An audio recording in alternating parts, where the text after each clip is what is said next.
Everybody, what's going on? So today, or right now, I kind of just wanted to speak about these classifications and basically what I think happened in Africa and what I think happened in terms of how it got to today.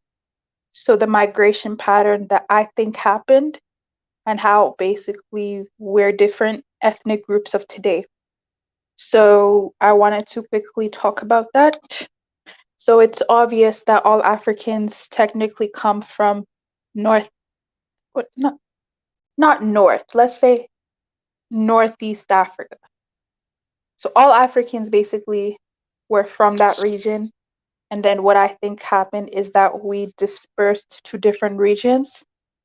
But with all of that being said, what I think I'm kind of confused on, and if anyone knows or if anyone has any resources that can like help me out with that, what I don't understand is where did the other ethnic groups come from? Was it just like mixing? Like how did the other ethnic groups appear? Because the first Africans, according to a lot of findings, were cushitics, right? The first Africans were cushitic or cushites, East Africans. Those were the first or the oldest bones of Africans. So I guess those are the oldest Africans, but just the thing that I kind of don't understand, and if anyone knows or has any resources to where maybe I could look up into that a little bit more, is where did the other classifications of Africans come from and how did that happen? Because even in Ghana, we have this oral history that Ghanaians came from, where is it? Is it Egypt or Ethiopia?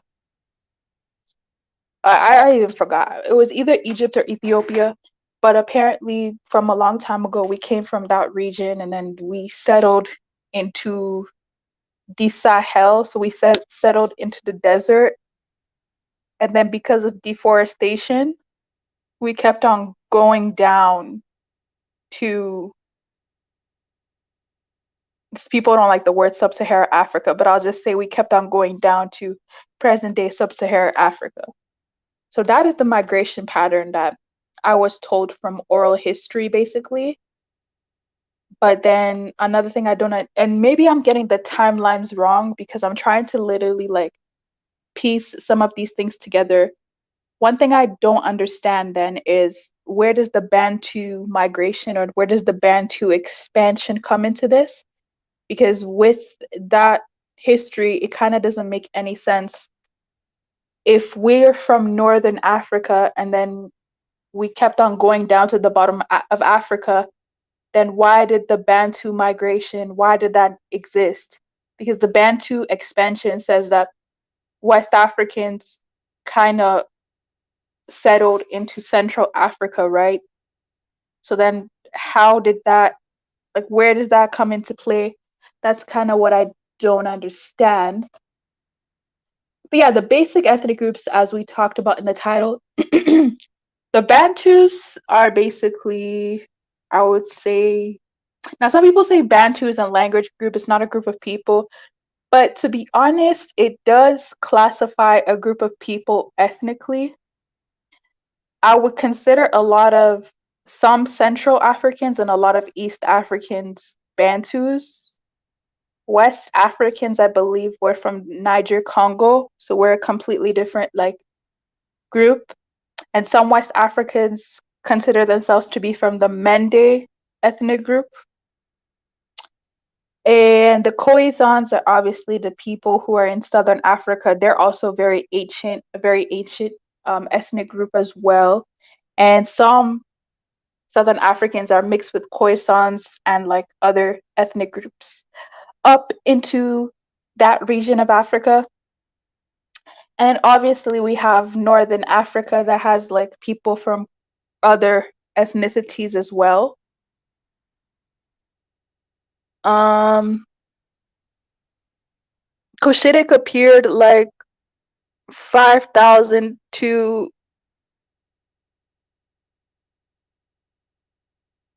Oh, 50,000 to 100,000 years ago. So were the Cushitic the first group of Africans? Because from what I've known, um, West Africans, I don't think West Africans were the first group of African. And speaking to somebody else, they said that West Africans actually have a different gene that came from somewhere else.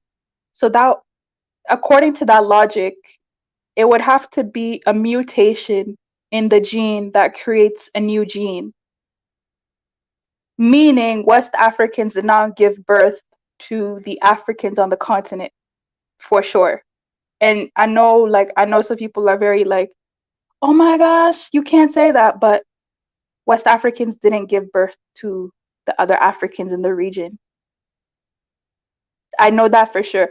And that goes against some people's beliefs because they believe that the blacker the berry, the sweeter the juice. So they go by skin tone, but I don't always go by skin tone when I talk about these things because life is a little more, it's not as black and white as that. But from what I believe, there was a genetic mutation which made West Africans the way that they are, and some of the other Africans as well.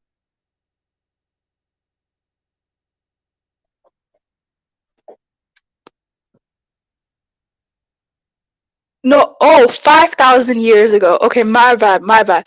So Cushitics were in Africa 5,000 years ago.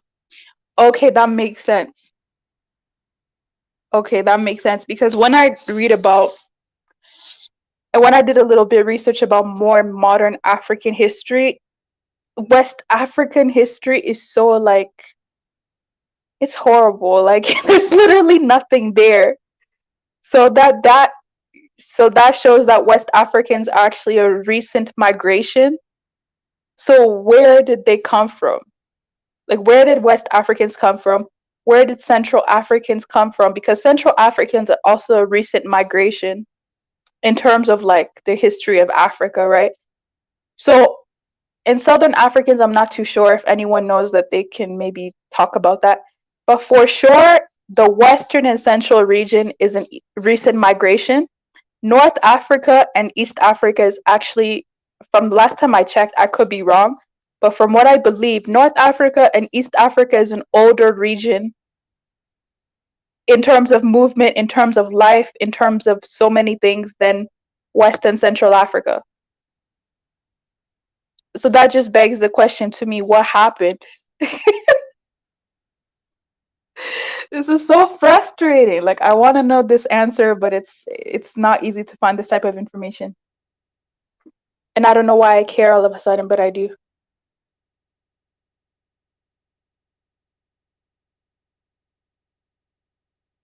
Bantus and West Africans fall under Niger-Congo. I thought that okay, because I thought Niger-Congo was just for West Africans because Bantus are different from West Africans unless there's two, because I spoke to someone else and they said that there's Niger-Congo A and Niger-Congo B. So maybe West Africans are Niger-Congo A and Bantus are Niger-Congo B or Niger-Congo Bantu or something like that. But I don't know. I like honestly, like I'm trying to make sense of this. It's so annoying, but for whatever reason, I'm really curious. I think I'm just curious as to the migration patterns of back in the days. For whatever reason, I never used to care in the past, but now for whatever reason, I want to know more about this stuff.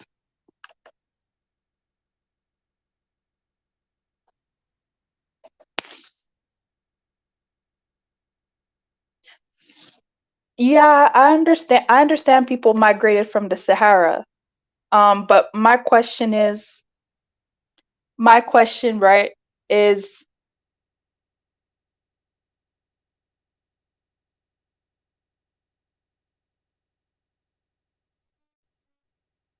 my question. I guess my question is how did the different groups come and how did they come into different classifications and things like that? Because It's not really clear to me. Yeah, that's kind of like what I don't understand. And the mixing, when did it actually happen? Because I'll just say it like this. When it comes to these kind of ethnic classifications, it's mostly Eastern and yeah, Eastern Africans who have those classifications. West Africans don't really have that classification. I think, if I'm not mistaken, most West Africans, with the exception of the Fulani and Hausa and maybe a couple of tribes here and there, most West Africans actually come from the same ethnic.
Oh, you can't hear me?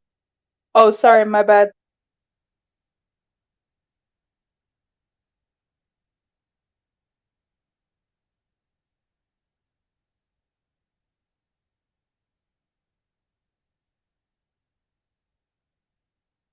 Okay, these are clumsy language classifications made up by Europeans.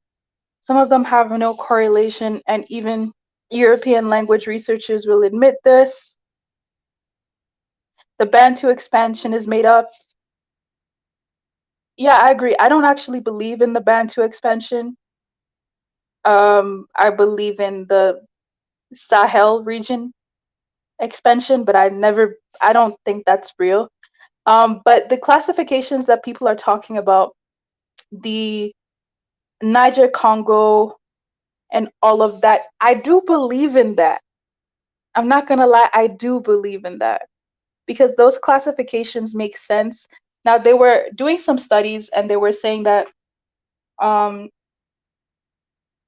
that some of these different African groups actually have different DNA compositions. Have I verified that? No, but I do believe that we have different DNA compositions.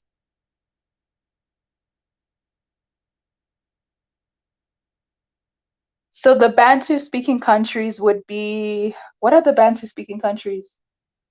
Because to me, when I think of Bantu, I just think of like Central and East Africa. I don't think of West Africa when the word Bantu comes up because West Africans don't use that term. So are you referring to Congo, Angola, blah blah blah? Because we don't classify ourselves as Bantus. And I don't know. And I think I don't know if I cut off when I was saying, but I believe Bantu maybe has multiple meanings in this essence. Some people just use the word Bantu to describe people who are maybe not, let's say, Cushitic or Nilotic or Hausa or Fulani or Khoisan. They might use that word to describe that, but that doesn't mean that you are Bantu. You know, when people are using that as a classification of other, that doesn't mean you actually are Bantu. Like the original Bantus to me come from Congo and East Africa. They don't West Africans are not Bantu. I don't know if that's registered, but we don't consider ourselves Bantu.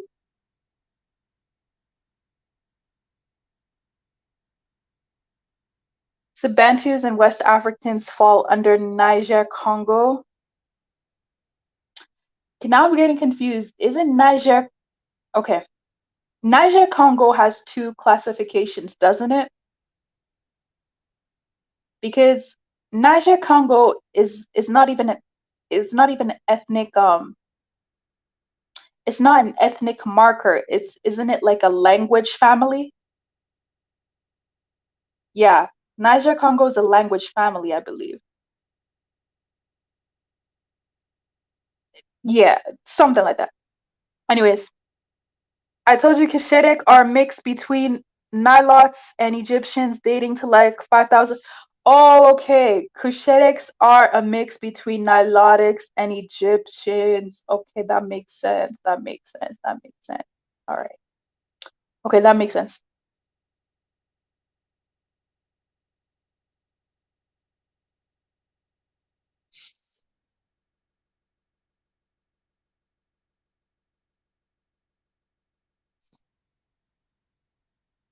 Oh, so they classify both the Niger, which is the people of the Niger River, and the Bantu people together to make the group Niger-Congo.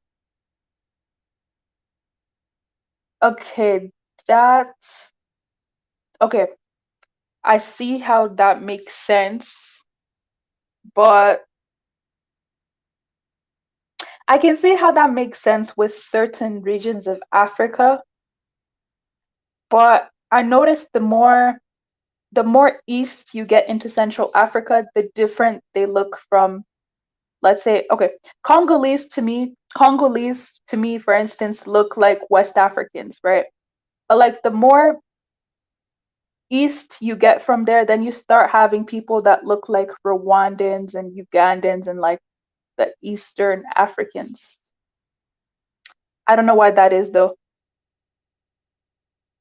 Bantus and West Africans are genetically Bantus and West Africans, some, okay, some are genetically similar. I will agree with you. Some are genetically similar. I will say that we're more similar than we are to the other parts of Africa. So I can agree with that, that Bantus in West Africa, Africans are more alike than, let's say, Bantus and Nilots, or West Africans and Nilots and blah, blah, blah, and Amharic and yeah, all those other groups. I agree with that.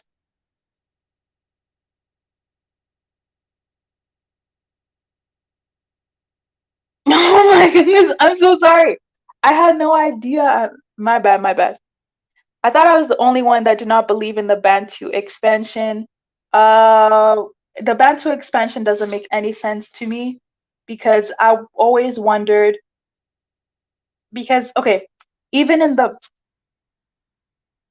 in reading about it, the area that they said that they left from was more luscious than the area that they went to.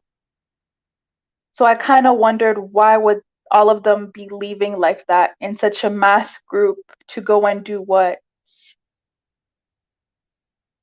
And I think the Bantu expansion, I think that was kind of like propaganda to kind of erase some other people's ethnic identity or claims to their ethnic land. I think that's what the Bantu expansion was. It was like a story that was supposed to remove other people's claims to their ethnic land or whatever. So that's why I never really believed much into it. And I don't know, maybe I said this when it cut off. Speaking to other tribes in Western Africa, they all have a story that they actually came from another part of Africa into West Africa. So knowing that about West Africans saying that we came from another part of Africa to go to Africa, I always wondered, why would we say that we came from another part of Africa, but then people are saying that someone from a different part of Africa came from West Africa. That never really clicked with me. I don't know. And it's kind of frustrating because I wish I could find more information on this, but there either is not enough information or not enough reliable information, or the information is hidden, and it's just a whole bunch of, it's difficult, okay? It's difficult. Africa is too big.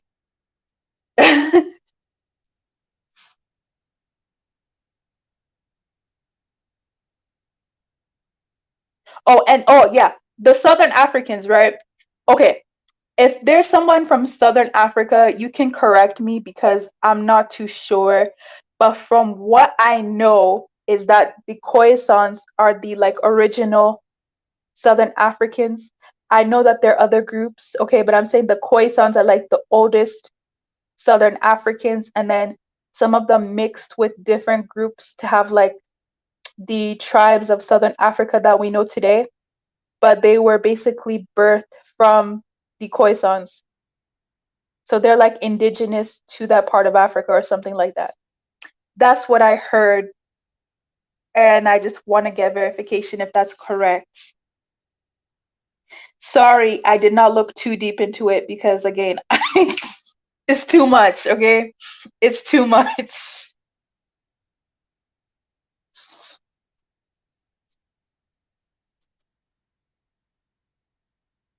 The Bantu expansion is real. You just can't deny. What?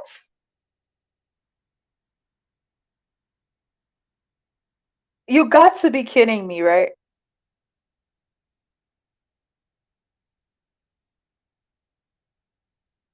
You got to be kidding me, right?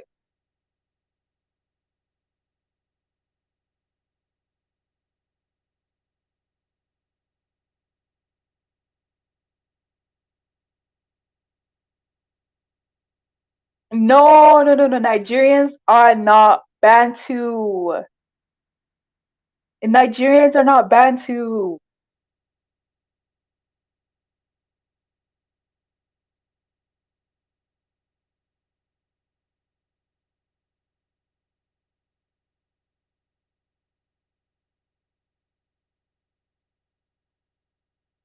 Yeah, that's the problem.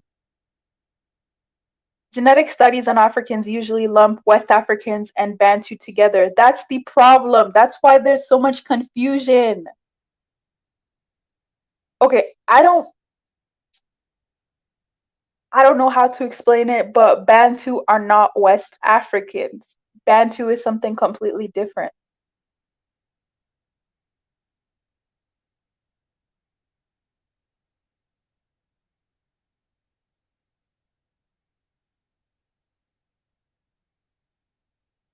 And I don't even know where that word comes from. To be honest, I have no idea where that word comes from because, like I said, what tribe in West Africa calls themselves Bantu, or what tribe in Eastern Africa called themselves Bantu? I don't even know what that is.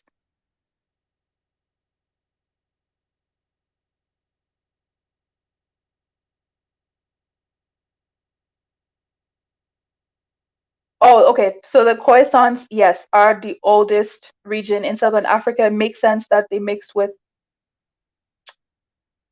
Horn Africans who traveled down, like who traveled down from that part all the way to Mozambique and down to Southern Africa.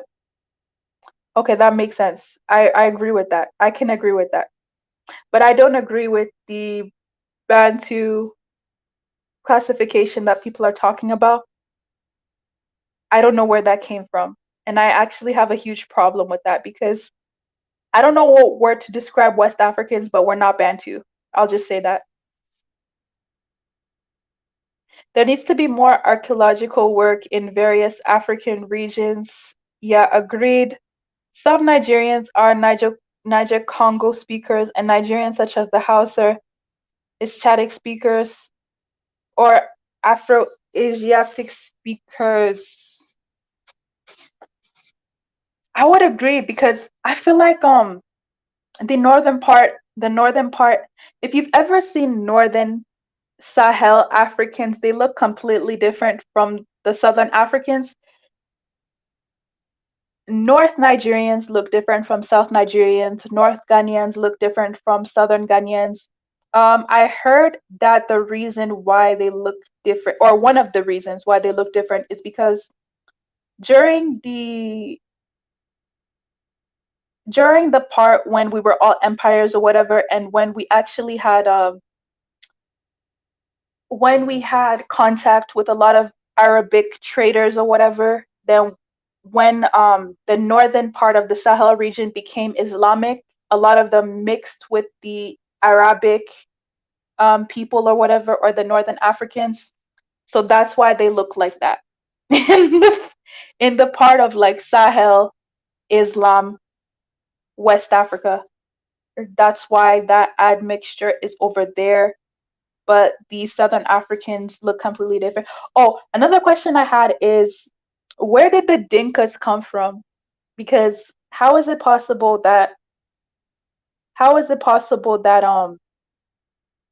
the North Sudanese are mixed, but then the Southern Sudanese look nothing like the North Sudanese, but Sudan is in North Africa. So where did the Dinkas come from? Are they their own complete like different classification of people? What actually happened to that? Does anyone actually know what happened? Where did they come into this? Because yeah, like where did they come from? Because when you think of North Africa, you think of like, the light skinned Africans. You don't really think of the Sudanese or the South Sudanese people, but yeah, what happened to them? Like what happened to them? Um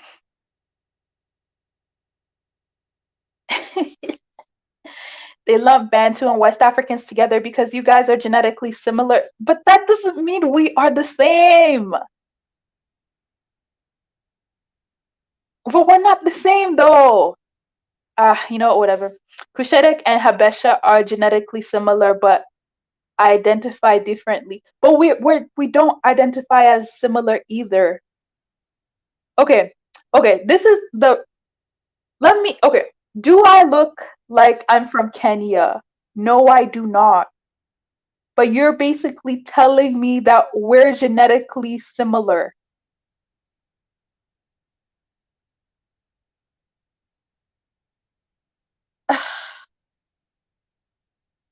I just, I have no words. But I'm gonna go ahead and add the Guardian, and I'm gonna go ahead and add That's Nice if they have any other thing to add to this conversation. Thank you guys for being here. And please, if you have any resources, please put it in the chat section because this is making me confused and enlightened at the same time. But yeah, thanks for calling in. Oh yes, please call in about the Dinka. I would like to know about them as well. The Guardian, thanks for calling in. You can go ahead. Oh, thank you. So, to speak on the Bantu or the Bantu expansion or Bantu in general, the word Bantu, it's a mispronunciation of the word Ubuntu. The word Bantu doesn't even really exist. No group of people called themselves Bantu. The word is Ubuntu, which means humanity, and I believe that comes from the Zulu word. I believe it's a Zulu word. So when the European explorers spoke to the Zulu, when they refer to people, meaning all humanity, all of us on the planet, they would say Ubuntu, meaning humanity. The European explorers took that and they got Bantu from it. So they didn't even know how to pronounce the word correctly in the first place. So they mispronounced the word. Then from there, they just decided, okay, oh, you are Bantu. They decided to classify the people who use the word as Bantu and make that, make up that classification. But the problem with that is what gives them the right or even the knowledge to classify a group of people. They couldn't even pronounce the word correctly. So what gives them the right to classify who is Bantu and who isn't Bantu? And then from there, with that, they use that to divide and conquer the people of that southern Africa region. So they could say, okay, so you don't look like this person. Y'all came from somewhere else. So, just to make them fight amongst each other so they could keep controlling that region.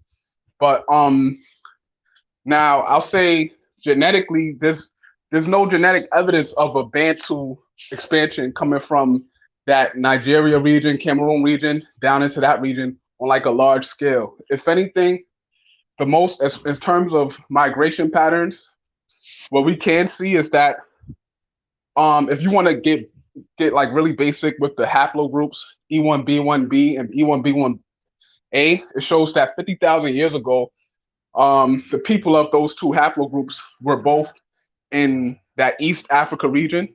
And then from there, the E1B1B haplogroup spread out along the coast, going upwards along the coastal to Northern Africa and also down the coast southern to certain parts of Southern Africa on that southeast coast. And the E1B1A haplogroup spread out from East Africa into more of the western side, some a little bit in the Sahel or Sahara regions, and also just spread out from that East Africa region towards the inner sides of Africa to central and south from that direction. So the E1B1B stuck to the coast. It went from the coast up and down, and then the E1B1A went outward. So that's the only type of major expansion you could really see, or basically migration patterns you could really see on a broad scale. Then there's also, I believe I saw that maybe people from the Northwest Africa, so like around Mali and Niger and Nigeria and things of that, or Senegal and stuff. There was a central Sahara group of people, civilization, where people lived there, and that's where a lot of people from that region might have migrated as the Sahara Desert started to dry out. Maybe they migrated towards the coast and things of that nature. So that makes there's evidence to see that. There's archaeological and genetic evidence showing things like that, but the Bantu expansion and the way that they try to describe it, like, oh, a bunch of people left from Cameroon and Nigeria and then just went all the way into Central and South, and all of those people from that entire region, from the Congo and Angola and the Zulu people and the people on Botswana and Mozambique, all those people come from Nigeria. That doesn't make any sense, and um there's no genetic there's no evidence to show that. So it's pretty much made up. And it's based off and it's made up because they just basically looked at a bunch of people. Oh, you have a similar type of phenotype. Or we think you have a similar phenotype. And we're just gonna call you Bantu. Where did the word Bantu come from? Oh, it comes from this word. These people were speaking it. All the Zulu people were saying Ubuntu, which means humanity, all of humanity. So that's my words on that. Okay, thank you, thank you. That makes a bit of sense. And I do agree with that. Yeah, I do agree with that as well, that the word Bantu did not come from, none of the Bantu people call themselves Bantu. And yes, I do believe, I think in Swahili it also means something like that as well. But anyway, Mr. Nice, you can go ahead. Thanks for calling in. Yeah, I'm just getting home. So yeah, I just yeah, the Bantu migration, it can be a little bit confusing. We really do not know what happened. Really, that what's the facts and what's not the facts, because a lot of time Africans then tell their own stories basically. So we really do not know what happened. But also that like a lot like River Valley East Africans, right? Like the Kenyan, Tanzanian, they're also little related to Central Africans by genetically. They're also related to a lot of the people from the Horn of Africa, basically genetically. Like they found the same mixture uh in them. They also found the same mixture and the same ones from Central Africans, and the Bantus are not the same people as the Niger-Congo. They're completely different group of people. Um, Also, they're basically when I think about a Bantu and the Niger-Congo, basically they basically goes by Niger-Congo and you're right, Niger-Congo A and Niger-Congo B, but the Niger-Congo B are the Bantus and the Niger-Congo A are the West Africans, and West Africans speak a different language than the language of the Bantu speak. Basically, they got the dialogues are completely different. Most Bantu language are all related. They got the same type of words in them, and also the Niger Congo, basically West Africa, also got the same type of language. So basically, it go also by languages. Basically, you that same words can be used in two languages. Basically, like the Swahili word. Swahili also it got a lot of trace from other group of Bantu languages. Basically, Okay.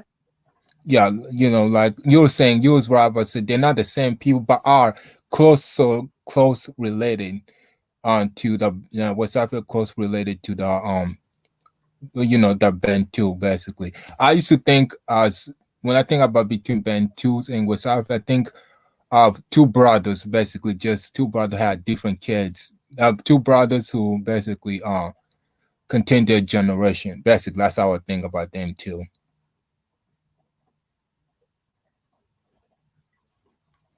Also, I want to say that East Africa. See, that's the thing about I like East Africa. Not 100% Africans. If you want, a lot of people want to claim they. I mean, they are What do you mean by Africans, that? huh? What do you mean by that? So they got a lot, you know, Asiatic blood in them. What's Asiatic? Basically, so long time ago, there was a migration back to Africa. couple thousand years ago. They moved back into Africa where they intermix with the people into Africa. Basically, then other groups outside Africa moved back into Africa where they intermix with the people of Africa, created doing different people of Africa, basically. If you don't understand what I'm saying. Like, you ever heard of Ejiraq languages? Yeah. Yeah, basically that's what it means. Those language origin not in Africa, outside of Africa, basically. What part of what part of outside of Africa? So basically, all the Ejiraq languages are from the Horn and in North Africa, basically. Oh, okay. Okay, that makes sense. Oh, and last question. The Rwandese and Congo, aren't they also very different? Yes and no. Yes, they're different, but also the same people at the same time. Where genetically, also they also got their blood. Also, they're related to the Somalis. Also, they also related to the Bantu Congolese people, basically. Also, they also got Ajirac blood in them also. Basically, the same blood, also from the South Africa. Okay. Okay, I'm taking that in. Yeah, I mean, honestly, the entire region, East Africa, right? Horn and that River Valley area, they're really mixed with different things. When was this? Yeah, this happened 1,000 years ago, basically. What I've read that they said it was when migration happened, where people migrating different area, where also the Horn Africans were migrating down into Kenya also, and people into mix like that, basically. Well, thank goodness I'm West African, because our history is so much more simple. We just stayed there. There's less. I think we have different cultures, but ethnically we are pretty much the same. But in any case, even the Sudan, South Sudanese, they also got Asian. Even though they're dark, super dark. Yeah, Also, yeah. they got South Asian. Sudanese they have Arabic blood.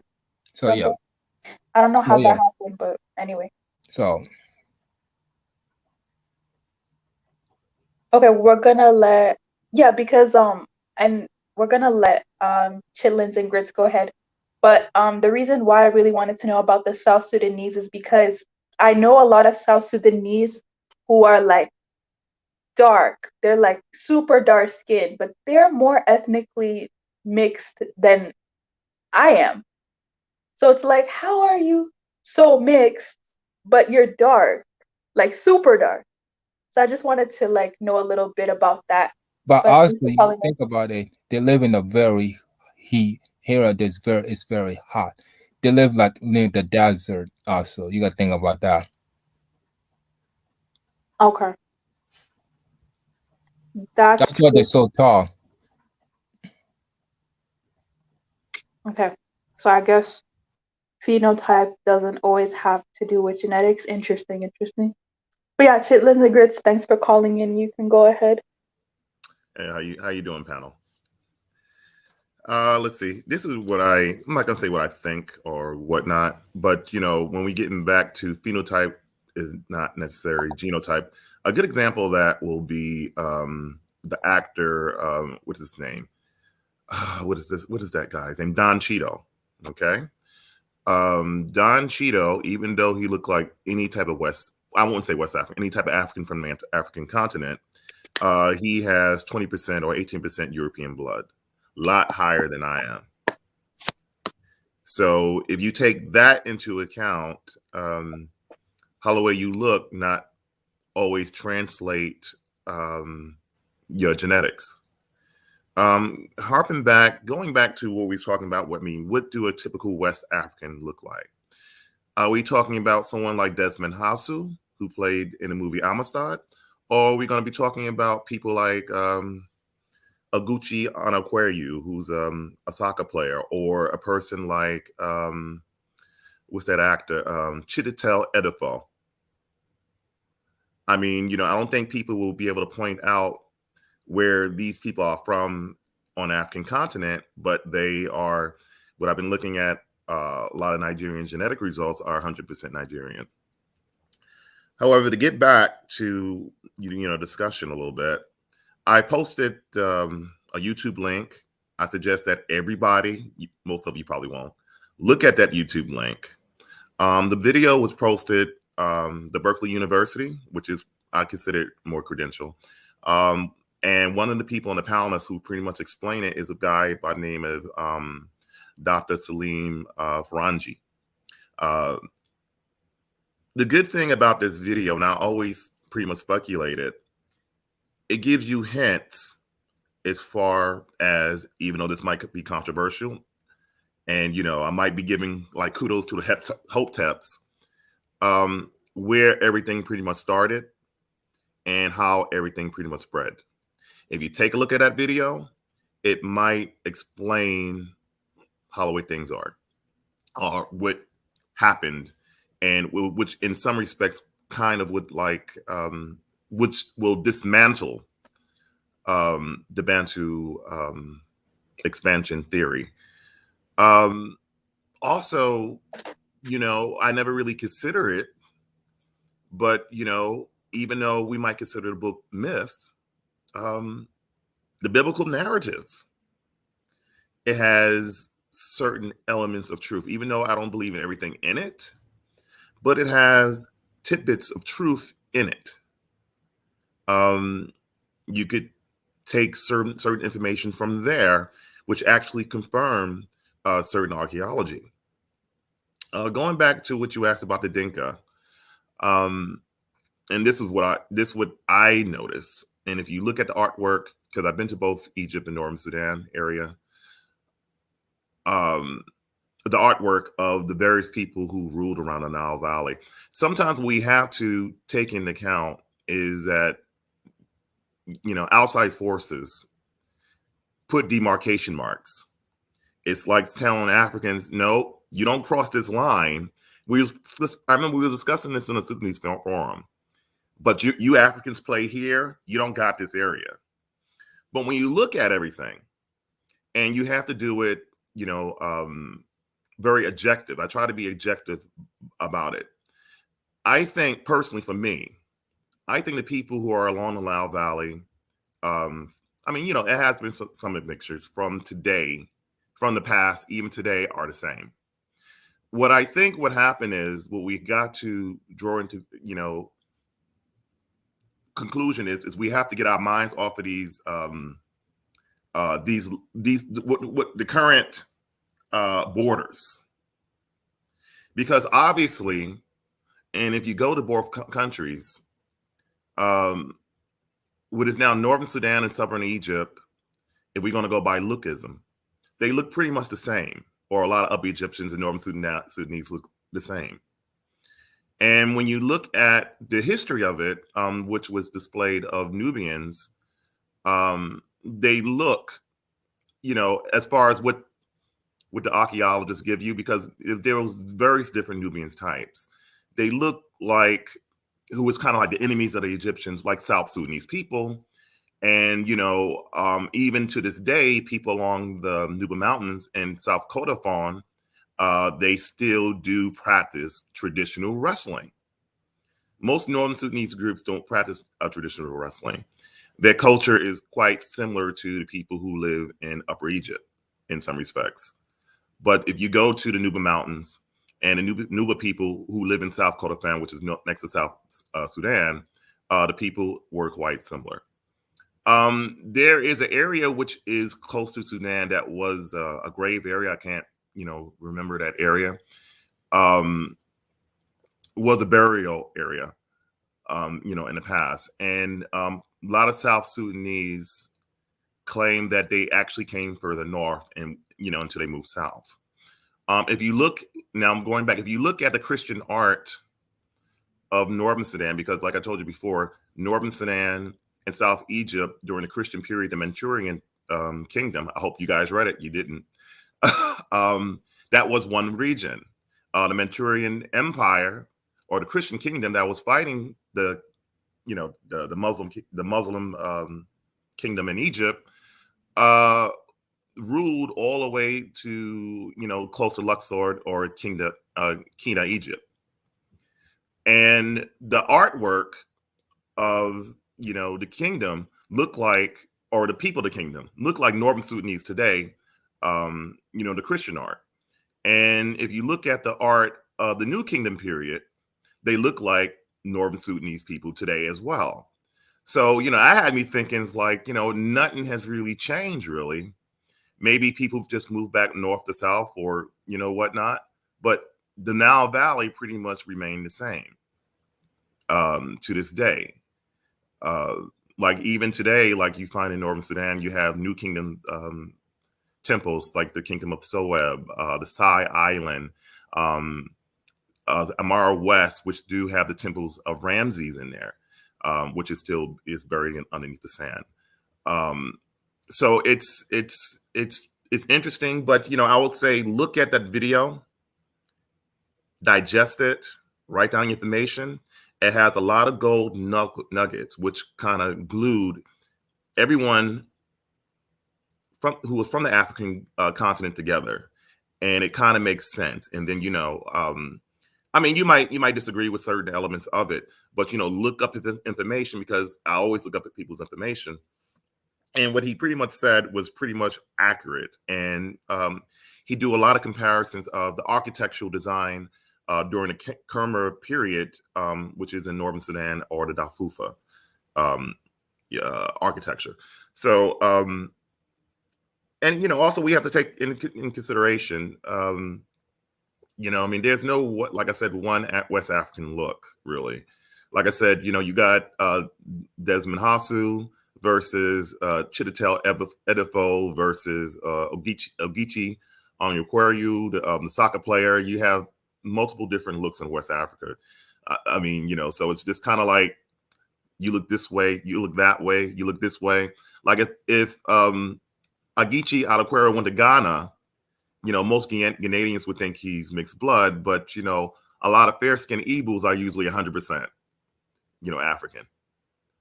So it's kind of like a misnomer for me. I mean, and even with the language grouping, a lot of Hausers are, Afro-Asiatic speakers, but they don't look, many of them, not all of them, don't look no different from West African. Then we have the Atomic speakers in Ethiopia as well, too. And they are also Afro-Asiatic speakers, but from the Atomic region, they have their own classification of languages. So, the language thing is, I'm not saying I don't give it importance, not importance, because if you look at Basque in Europe, I mean, it's its own separate entity from the Western European languages, but all European languages, fall under the, what they call it, the Indo-European languages, which Hindi is part of it, along with Iranian. I mean, it's obviously those people have a common origin, and then, people just spread out. And it's no different with Africans as well.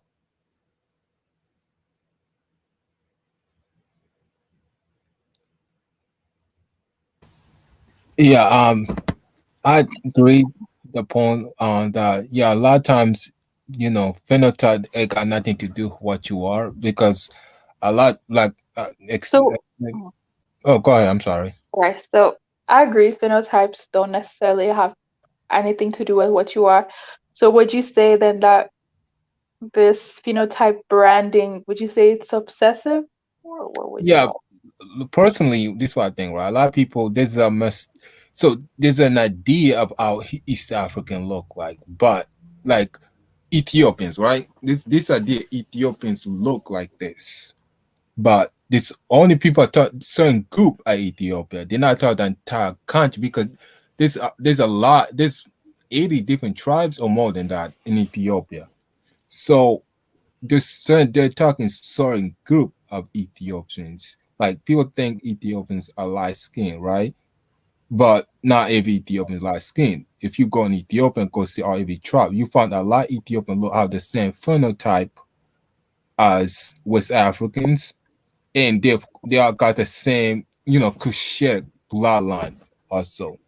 So phenotype got nothing to do. A lot of people think East African have to look like this, and it's not really a fact. Same thing with Rwanda Hutus, right? A lot for a while, the people thought Hutus are just Bantu people, but it came out to be they're actually related to the Tutsi, basically same people, but just the Tutsi are more mixture with different things than them. But you got to make sure that they have the same mixture of the Tutsi, just the Tutsi guy more basically, but it's the same group of people basically. No, that is true. There is usually one group of people that people think about when we're talking about a certain phenotypic look. That is definitely true because even me, maybe because here in the West, I only see the light skin, I guess, Amharic Ethiopians. So I thought that most Ethiopians actually look like the light skinned Haile Selassie phenotype. Like I actually thought most of them looked like that. But then, talking to more Ethiopians, they were like, no, there's actually pretty medium skin tone ones too. And there's ones that look a bit darker and they look different, but they're not really so much in the media. And I was Right. kind of shocked about that. Yeah. So yeah, phenotype, like West African are very diverse in phenotype. A lot of people think West Africa just got one phenotype, but that's not actually true. Where they got different phenotype because it's just a stereotype. What is a West African? What is it East African? I guess the stereotype of a West African would be like a Nigerian boxer. Basically. Yeah, people take one group of West African, they try to make it seem like that every West African look like them. Whenever West African kind of look like East African, then it become, oh, you're not West African. It cannot be, it can't be possible. Where it's like it is. Just because I look different from average West African does not mean I'm not West African. Like Fulanis, right? A lot of people think Fulanis are East African, but they're not really East African. There's Fulani in East Africa, but they're West African also. Right. So we're gonna let Josie Gold go ahead. Thanks for calling in. Yeah, greetings, everyone. African Greetings. millennial. Good morning or Yeah, good night. it's morning. Look, from my perspective, I'm not sure about the Bantu expansion, but the part about Southern Africa, there's some truth to it because in our own oral history as South Africans, well, mainly Nguni speakers. Basically, Nguni speakers is basically people who speak languages like Xhosa and Zulu. Basically, our oral history says that our main ancestor, named Mnguni, was in Central Africa, a place called the Great Lakes. And I believe the Great Lakes are found where in Congo. Apparently, there was a lot of conflict there, and he decided, look, let me go somewhere else. And then, from what we gather, he went from the Congo, Tanzania, and then straight down Southeast Africa. Basically, most people are his descendants. Well, most of the royalty from there are his descendants. So for us, that's what it tells us. And then in Southern Africa, the indigenous people, obviously Khoisan, and then the other groups, basically the ones from Central and East Africa, which basically that's where the so-called Bantu people come from, spread down into Southern Africa, and then there was intermarriages between the two groups, And then basically we are a result of that. Basically, that's what we're told, like in terms of our own oral history. And then what the scientists say when it comes to first Africans, I'm not sure if it's true. They always say Khoisan.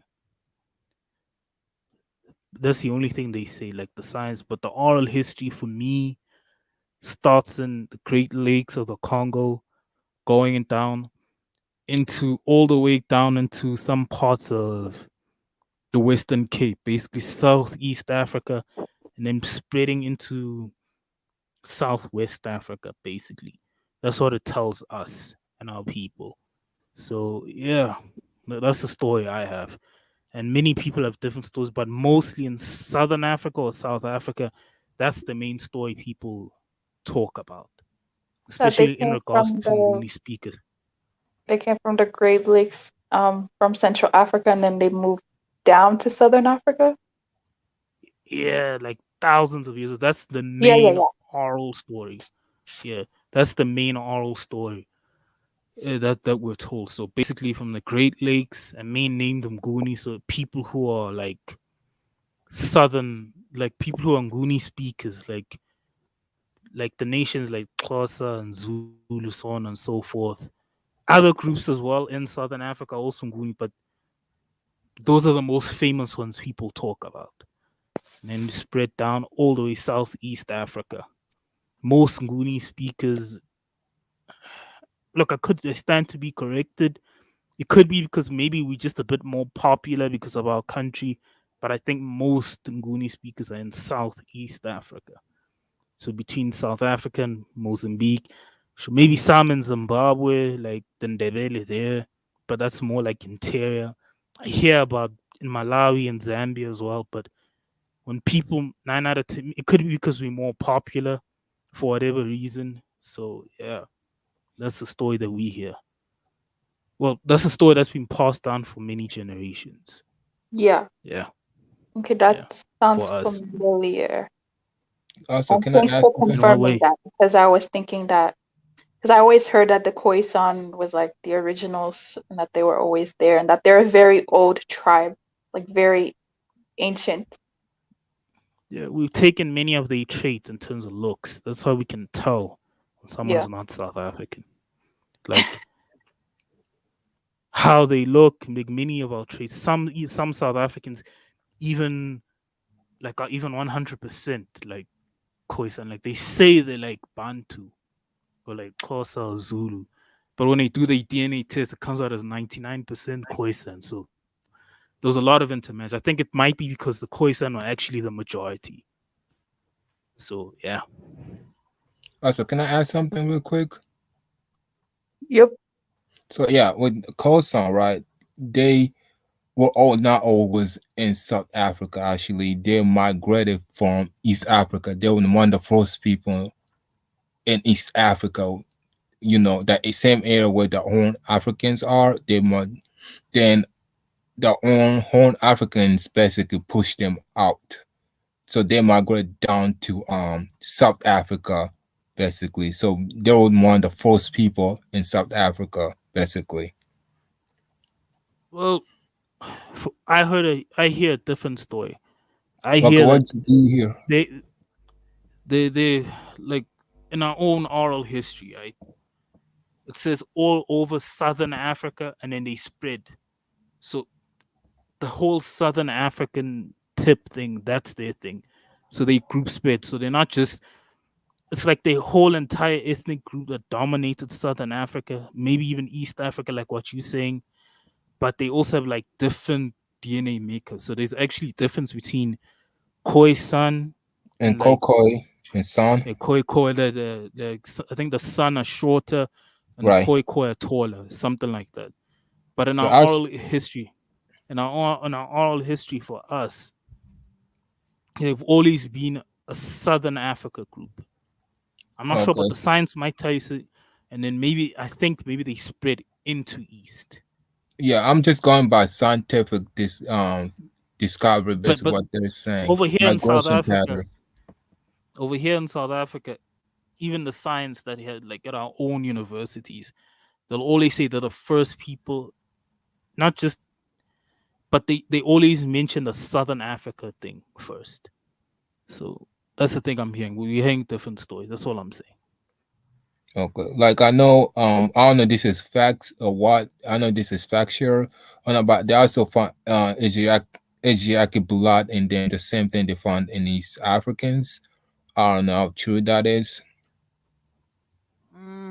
Look, from what I hear, the whole Asiatic thing came from like Arabs. Like that's like ancient. Basically, Like yeah, ancient when Arabs, Arabs started basically. pushing, when Arabs, but it's mostly found amongst Bantus, Ngunis. That's what I hear. That's for us. That's what we hear.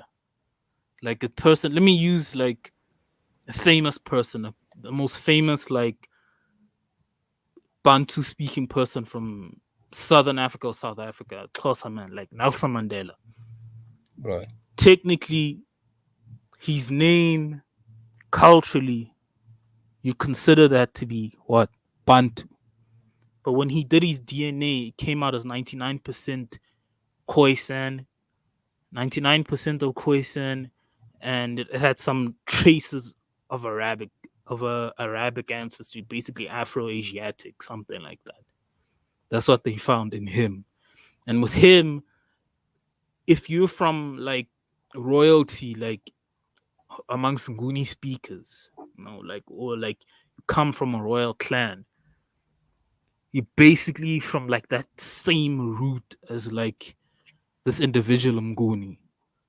And then if you're from that, basically it should be coming out as Bantu, but for whatever reason it isn't. So, but what they think it is because the so-called Bantu speakers were outnumbered. So maybe that's why the Khoisan gene is so dominant in South Africa, especially amongst like Xhosa people.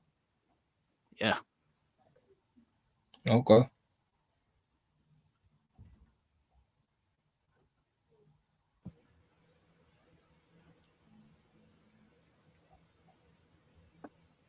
I have a question. Josie Gold. So who's saying that Cyril Ramaphosa looks West African? Nah, but Cyril does. Cyril is Venda. Okay, so what Venda is people, Venda? Venda people, Venda people are not like Nguni speakers or Sotho speakers. They're more Where did they related to come Sotho from? speak, but they're in the province of Limpopo. They're a minority technically. So Cyril Ramaphosa, if you look at his features, and if you look at Venda speakers, they do look a bit different from other South Africans. Their features, the strong noses, the shapes of their heads, it's understandable. And they're much larger than South Africans. On average, most South Africans are not like large, even if they're tall. Like there's a certain features that he has that could be like considered Central or West African. So some of them have those features. So yeah, there's a lot of truth in it. Okay. Well, thank you for that information. We can go ahead to Richmond. Thanks for calling in. Hey, thanks for having me, guys. Can't hear you. Can you hear me? I can hear you. Barely, You're very low. very Okay, low. let me turn off my headphones. Okay, how about now? Can you hear me? Hello? Are you able to speak up a bit louder? Hello? Can you guys hear me? I mean, we could hear you, but you sound very faint. Is it better now? A little bit better, tiny bit. Okay, yeah, sorry about that. Yeah, I agree with a lot of the stuff that Josie Gold was saying. But for me, I don't believe in this whole theory of the Bantu expansion because at least I'm from Ghana, right? We don't use words like Bantu. We don't refer to ourselves as Bantu. I don't even know if a lot of Ghanaians even know what Bantu means. That was at least for me. So a couple weeks ago, I was on this like website Quora where you ask questions, you answer questions, and you have debates with people. And someone was basically saying that in South Africa, Black South Africans did not own the land before the Dutch came, is this weird thing that the Europeans had saying that the tribes in South Africa today, the Hausa, Zulu, Vendi, Tswana, all of them, they basically were not present at the land which is now called South Africa before the Dutch came. So the Dutch were justified in taking the land and whatever. It's like this thing called the empty land theory.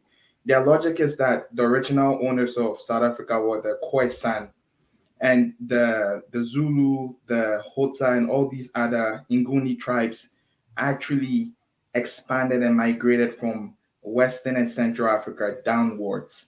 So by the time they got to what we consider South Africa today, the Dutch already came with their ships and beat them to it. For me, that sounds like fairy tales. I don't believe that because it's hard for me to understand how Africans who have been living in Africa, especially Southern Africa, for so many centuries, somehow didn't know a certain parcel of land did not exist until coincidentally a group of Europeans came there and set up their colonies, and it's all nonsense. But in debating these Europeans who are, providing evidence and all of that, this guy told me that he sees that a lot of we Bantus question, and I told him I'm not Bantu. I didn't even know what the hell that means.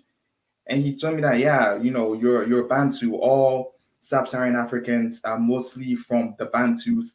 And then I kept on asking this guy. He basically told me that the Bantu are basically this group that's originated in Western and Central Africa, and then they gradually came downwards. For me, that is all lies. That is just apartheid propaganda. But hearing from Josie Gold, what he was saying about the oral history by Nguni tribes, maybe there might be some truth to that, but he brought up a good point. He mentioned the Nguni tribes, the Zulu, the Hausa, and then even within them, they don't, even with that, I don't think a Zulu man can understand what a Vendi person is speaking. The languages aren't that similar. So how do you then group these people and call them Bantu as one big thing? It's weird. It's all nonsense. And even when you come to West Africa as well, they consider those of us in Ghana, Nigeria, Togo as the Kwa subgroup, whatever that is. And that also doesn't make any sense because even in Ghana, right? So my ethnic group is the Fafra, right? We're a minority in Ghana. And the Fafra language is very similar to the Gomba language and also the Mosi language in Burkina Faso. If someone is speaking Mosi and someone is speaking Fafra, I can more or less understand what the person is saying. But if someone is speaking Tree, I can, and I'm speaking Fafra, we both can understand what we're saying. But again, according to these Europeans who come up with these weird classification of African tribes and ethnic groups, we're apparently the same group. And the annoying thing is that when you try and do a parallel with how the ethnic groups are classified in Europe, or at least the linguistic trees, it makes much more sense there because you have these Germanic languages like English and German. English and German, there's some consistency there. There's some similarities there. Or like Italian and Spanish. Someone who speaks Spanish can become fluent in Italian in like 6 months. That their classifications make sense, but ours doesn't make any sense because we as Africans didn't do it ourselves. It's these Europeans who came and did it the same way they created our borders. So all of this weird, names, Bantu, it's nonsense. Like at least in South Africa, Nguni would be better. The Nguni tribes, people who speak Zulu can somewhat understand Hausa. There's similarities there. Someone who speaks in the Bele in Zimbabwe can understand someone who speaks Zulu. There's some similarities there. So at least I feel like none of this makes any sense. We Africans should get up and then, improve our education and actually have African, cultural linguists actually chart out our correct, linguistic and ethnicity chart because what we have today is literally from Europeans and white people who have no idea what they're talking about. And the second part I wanted to talk about is actually, that's more or less. I'll come to that later, but that's all I have for now. Yeah. Yeah, look, the whole thing, those people that you were talking to are white supremacists. White supremacists don't really understand the history of this country, or you're trying to create a narrative to justify them being in South Africa. So they'll say something like, oh no, the Nguni and Sotho speakers were not in South Africa, which isn't true. Like, Nguni and Sotho speakers, it's a well-known thing, documented DNA evidence, everything. They've been in South Africa, well, what is known as South Africa today, for thousands of years. So that's just white supremacists trying to create some sort of, how do I put this? There's a justification. There's another word for, like, kind of like give a reason why they should be in South Africa, so on and so forth. People can't let go.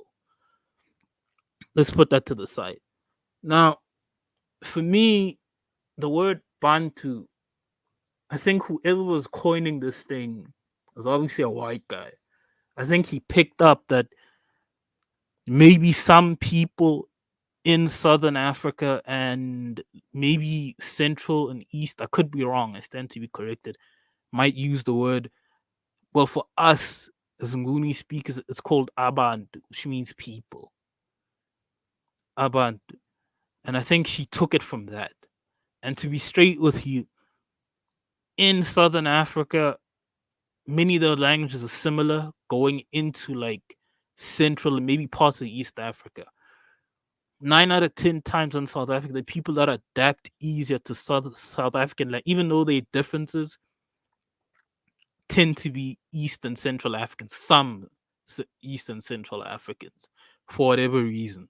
They themselves say that.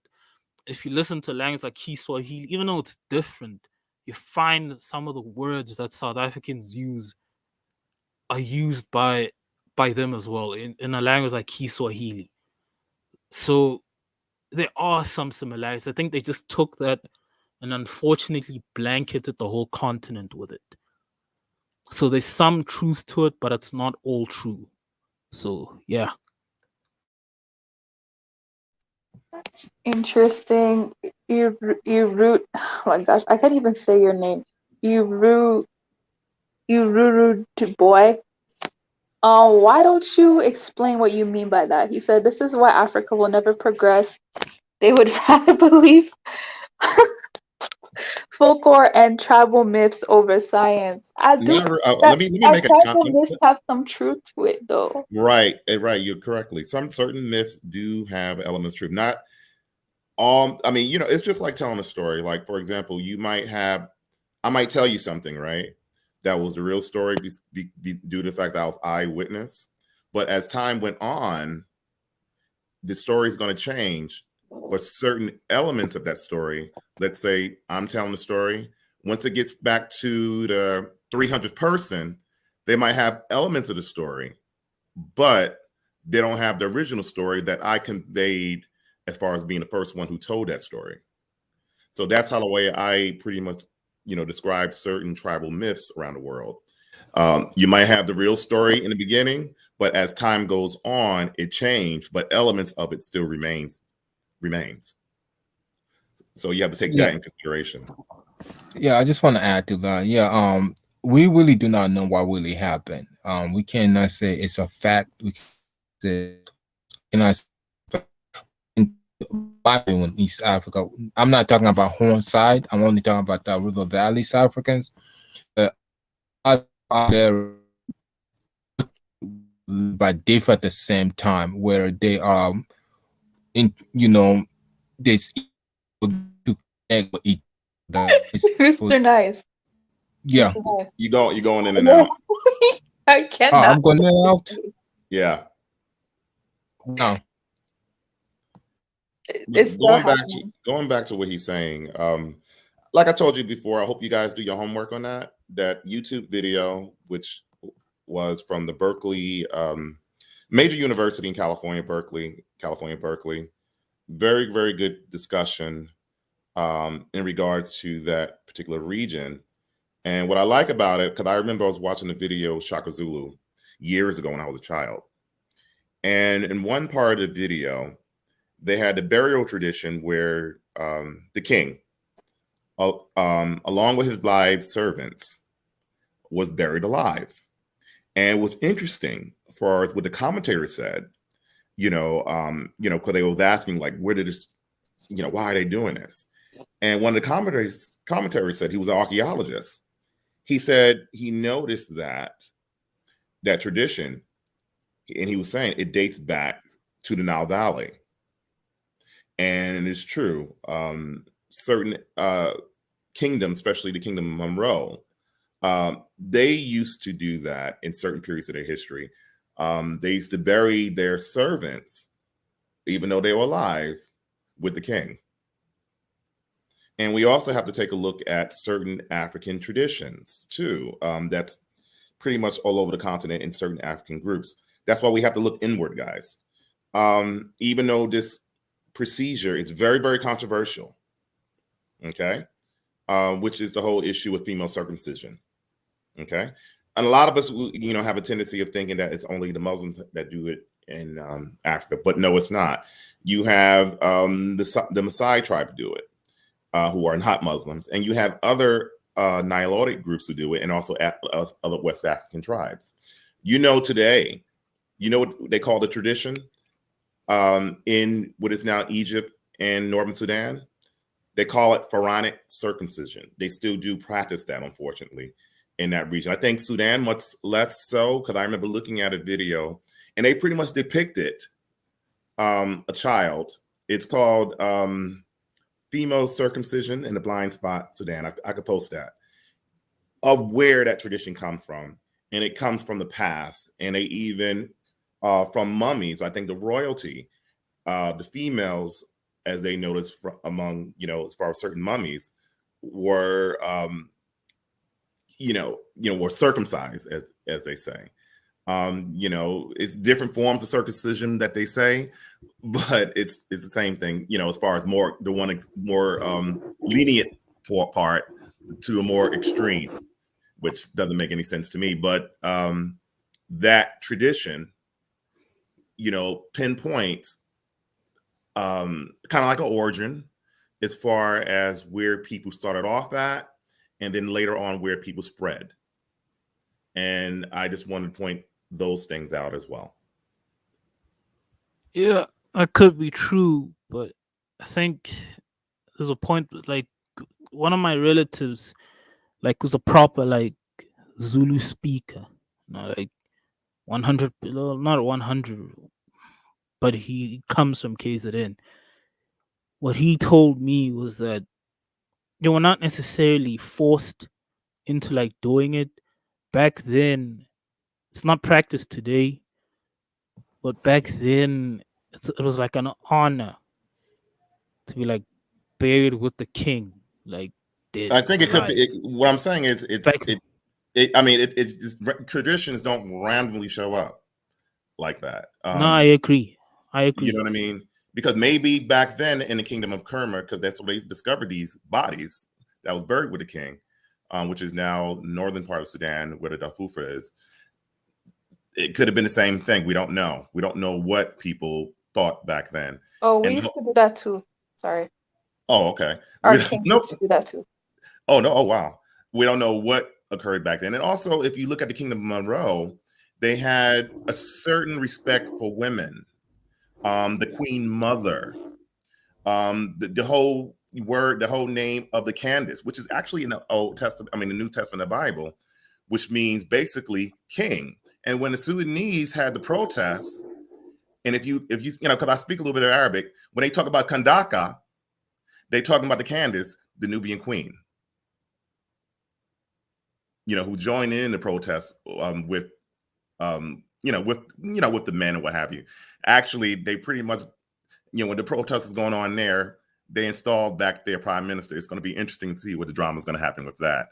But going back to that, you have in Ghana the Queen Mothers. You have in the Kingdom of Monroe, they talked about the woman, the one-eyed bandit who fought against the Romans. You had especially in that particular kingdom of Monroe, particularly, which is another period of Sudanese history, and also South Egyptian history, where you had a line of queens who ruled. And then in order for you they had a matrilineal system, which I noticed the Ashanti have as well to this day, where your you know, if in order for someone to be a king or whatnot, it has to go through the queen's line, not the king's line. And I think some parts of West Africa have that to this day. Not a matriarchy, but a matrilineal system. Yeah, there's a couple of other Yeah, I agree with kingdoms that. that have done. Yeah, That's I like interesting. kinship. Went to the mother, not the father. Right. The queen mother concept, which was practiced in the Kingdom of Road at that time. And some people even claim that, you know, due to Queen Tai, who was the mother of King Tut, and the grandmother of King Tut and the grandmother of Akhenaten, she held an equal position as Amenhotep as a husband. Even today in Sudan, you have the kingdom of, you have the temple of Soeb, and also the temple of Queen Tai, which is very ruined, but the Soeb temple was very, you know, it's in other words, as far as archaeological and tourism, all that is pretty much standing to this day and very, very, I wouldn't say in pristine condition, but in pretty good much condition where tourists could go there. But you had Queen Tai, and she was always equal to a king. And even to this day, there's a debate of who was Queen Tai. Was she from the Mediterranean, or was she a Nubian queen? And to this, what's interesting about that is there's no temple of Queen Tai in the Mediterranean, but there is a temple of Queen Tai, which is now between Egypt and Northern Sudan today. Just to highlight that reality. Right. Honestly, I feel like every African culture is connected in certain type of way. Because there's no way every African culture is similar at the same. Agreed. So some way there's some point where Africa was connected, then some people just separated. Like when it comes to the Bantu thing, I just go with it because that's what scientists say. So so I just go with it with that. But honestly, I do believe there's one point in time in Africa where everybody was together, and then everyone just separated. Then everybody just different look appear in different part of Africa, basically. That could happen when people isolate themselves and they marry within their own groups. Then certain genetic factors start happening. Then everyone start looking the same, and then then another group come in later on, and you're just like, oh wow, I mean, that type of thing. And you could see that in various parts of the world as well. I seriously don't buy the Bantu expansion at all. And I know people say it's science, but I really don't buy it. I don't know. But Richmond, haven't you ever heard the myth that some Ghanaians come from Egypt and Ethiopia? Have you ever heard of that? Because I swear it's not just me that I heard that. I heard that like a long time ago we emigrated from some part of like North Africa, which is not any recent time to be clear, but like our origins are from there. Apparently, I don't know. I Something like personally, I haven't heard that, but stories like that exist for a lot of the ethnic groups in Ghana. Like when I was in primary school, in our history books, it told us that what you call it, the Gomba came from Lake Chad in East Africa, and then you had the LS that came from like Benin. Like I don't know. I think all of these are just people's hypotheses of what actually happened. It's the Egypt. Then I don't know. The Egypt is a weird subject area that I don't want to go yeah. into because there's like argument about whether Egyptians actually black or I mean, we need to get off the racial discourse with that. And Yeah, I'm kind of down with that if it just was right. black or not, because I really don't care. Really. Yeah, Right. same We here. have to Like get they off can that have racial Egypt. They discourse can with that. have Egypt. We don't care. You can keep your Egypt and keep your pyramids. We don't care. We're not even No, gonna what I'm argue with saying is we're drawing a line of connections between the multiple different cultures. And I mean, what I'm saying by connections is if you have a connection in regards to a queen mother concept, and let's say I'm not talking about Egypt itself. I'm talking about when I consider Egypt, I don't consider like Egypt just Egypt. I consider it Nile Valley history. Like for example, in Europe, they have Greco-Roman history, which consists of Rome and Greece. Same thing with the Nile Valley. You have what is now the Nile Valley, which I incorporate both Egypt and what is now northern part of Sudan. They both have pyramids. They both have temples. They both worship the same gods. It pretty much has more similarities than, let's say, Egypt and the countries in Canaan, which worship, Moloch or Istar. Both Egypt and what is now Northern Sudan worship Isis, Amun-Ra, you name it. They had the same pretty much gods. So I consider it more entwined or more one than kind of separate. But, and obviously they went their separate directions. And to this day, they're kind of like very, very connected. How the way I look at it is I don't necessarily connect it to all of Africa, because all of Africa is very different. But we cannot deny that certain traditions that happens throughout the African continent just came out of nowhere. We cannot deny that. We cannot deny that female circumcision did not exist in various different African countries, which it did. Who is the missing link? Huh? Okay, all right. Okay, I guess the question that I have in this whole live stream is, what happened? Like, okay, so someone's saying we were all together, blah, blah, blah. What happened? Was it like famine and we all went to different areas? I know we had prisoners of war and stuff like that too, like tribal wars, but what happened before that people split up? Like, what happened? It could And be then a I just number. want to know what the It could common be- ancestry is. I would say think like that's this. what This is your homework, Mrs. Millennial. Look at that video. Look at that video I sent you. Very, very collegiate. No type of hotepism or anything like that. These are people are college professionals. Look at that video I sent, and then you come back. All right. I already had the video, but personally, like when it comes to Egypt, right? I never claimed it. I really don't. Even though Rwandans claim, they don't even care about it. They don't claim it. Even though the history, they said they migrate near Egypt, near the Nile River, right, to Ethiopia, to Rwanda and Burundi, and these other East Africa. They're claiming Egypt. They're claiming the They- good part about. They're not claiming about the part when Egypt got conquered. They're only claiming Egypt's golden rule. That's the only part of Egypt that they're claiming. I would say this. I would say this, guys. Every human group throughout the world migrated. Yeah, migrated. Again, yeah, right. Every human group throughout the world migrated. Let's talk about Europeans. Even when my Iranian friends even said, what do you think the word Aryan come from? It comes from Iran. Right. It's a possibility that they probably started there through India and then made their way through in Europe. If you look at some of the people in Afghanistan, I hate to go with lookism. Certain tribes in Afghanistan, especially the Pashtuns and others, some of them look very European. They don't look like people from a lot of people who are like from Pakistanians or Indians or whatnot. Some of them look very European. So, Right. people do migrate. Every group of people have a migration story. Right. Even in Asia, there's a migration story, which they started off in one place. Like, for example, Japanese, even though they don't like to admit it, they were originally started off in China, and then they moved to the island of Japan. Right. And that happens with, multiple different groups throughout the world, even in the Americas, even though a lot of Native Americans don't like to say it. They have something, this is theory. So I don't, anybody who's Native American or my Native American friends, I'm just going by what the scientist says where you started off from. But you're not insinuating that we all started from the same place, though, right? No, I don't think so. I think as far as I'm humans, West African. I'm not Egyptian. No, what I'm saying is this.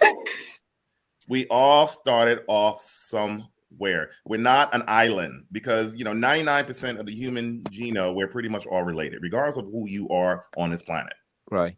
That's just a fact. Right. I mean, and the fact that you could, let's say, Mrs. Millennial, mix and match with somebody from Japan and produce a child, tells everybody that you are part of the human race and not separate species. Let's not get into the whole. Let's not get into Africa gave birth to the whole races. Let's not. No, you know what I mean. You know what I mean. As far as we are the human race, so obviously we started off somewhere. whether it be Africans, all humanity started off somewhere and we spread out. Right. One thing I can tell Okay. you about Rwandans, right? Even though that's the history, they don't know how fact it is, and they don't claim it. They don't go around claiming that history because they're very proud people who they are. They're proud of their country and they're proud who they, even though that's that history they claim, that's what you near that area, but they never claim that area. They never say, oh, this is who we are. No one cares about that history. And that's one thing I always appreciate about them. They don't go around claiming things. And themselves, they don't know how fact that history really is. So they don't really talk about it. It's just something that if if you ask them, they'll tell you about it, but they just move on with their life, basically. Even some of them don't even know about it. Yeah, to be honest though, I don't think the average person anywhere is discussing this or even thinking about it. They just know it from their own context, Yeah. from what through their own oral history, or if you have written text to that through that. The average person doesn't really care about it. They just know it from their own perspective or their own group of people. And I think there'll never be an actual answer. I think scientists will find that oral history will say this. Some things will correlate with oral history. So yeah, there'll never be an answer. You can just I think, follow right. human patterns. Hold on, you can also follow human patterns. That's what you can do. And I want to respond to a question. Eris Black Josh Solly said something about some Africans think he looks like the South African. I don't know because most African Americans I see on TV, the ones I've met over here in South Africa, most look West African, and then some might pass as South African. So maybe you look like someone who could pass as South African, but most African Americans that I've met look like West to Central African, and then a few that I've met, like I couldn't tell. So maybe you one of those guys. So yeah. Like No, also I going. want to say, oh, I'm Okay. sorry. Go ahead. No, Go no, go ahead. I'm ahead, Mr. sorry. Banks. You're You good, bro. sure? Yeah, Because you sure. want. Now I just want to say like in Ethiopia, right? There's a one in a couple thousand years ago. There was a tribe in Ethiopia, right? And it went missing. Basically, they say the tribe just disappeared, and a lot of Ethiopia trying to claim is that the people in Rwanda today. And Rwandans do not know anything about it. They never claimed it, but that's what some Ethiopians say. There, it could be the Rwandan people, basically. That there was in Ethiopia at one point and they left. So, you know, themselves do not know. It's not like something they talk about, but they don't know. But history say some point in time they were in Ethiopia, but they don't know how factual it is. And a lot of times they don't care too much about it. Interesting. I guess most people who might study this is usually scholars and actually biblical archaeologists, because I've been looking at those two different debates in regards to the origin story. I mean, biblical archaeologists and their origin story. It's hard for me to take them in a way because I don't believe in that whole concept as far as God creating Earth in 7 days. To me, that just doesn't hold water for many different factors because due to the fact as far as different things that scientists geologists found that the earth been here for close to millions of billions of years, so that throws out that idea that the earth was created in 7 days. Even with me, I have an issue with evolution as far as men starting off as apes, even though some scientists claim that not apes, but people know what I mean. That we share genetically, I guess, what is that, 98 or 99% with primates. It's the certain factors that definitely separate humanity from the apes. I mean, even though sometimes certain humans behave like animals, but we're far from animals, which I think is a distinguishing part of being human as far as a belief in the afterlife. A lot of human groups around the world, regardless of what culture you come from, whether you're from Africa, you're from the Amazon, or if you're from Nordic Europe back in the past, everyone had a concept of believing in something higher than themselves, which a lot of the animal lives pretty much lack in that. But having said that, not sounding like a hope tap, I'm just being realistic in regards to it's an origin story everywhere. Humans do not exist in some little vacuum or just evolve just simply. Since humans could mate with each other, it's obviously that we started off at one place and then we all migrated out. And it's the same, what I was pretty much linking into them, because it's too much coincidences where you find the whole queen mother concept, which you find in this region along with parts of West Africa, the burial of the kings and their servants, which you don't really find outside of the continent of Africa. And also, like I said, female circumcision, which exists among a lot of African groups, including people from Egypt and Northern Sudan, along with West Africans. I don't think too much of Central Africans, Southern Africans, but you also find that along the coast of Yemen, which is Tiama, where a lot of them are, technically from the Horn of Africa. So, yeah. Yeah, can I answer a question? Mm-hmm. I just want to answer a question. I know I just want to answer something. Yeah. I'm not claiming Ethiopia. I got no reason to claim Ethiopia, really. I really don't care about much about Ethiopia, really. I'm just going what the migration patterns, how how it went through. I'm not going around claiming Ethiopia. I got no reason to claim Ethiopia. I really don't care that much about Ethiopia, really.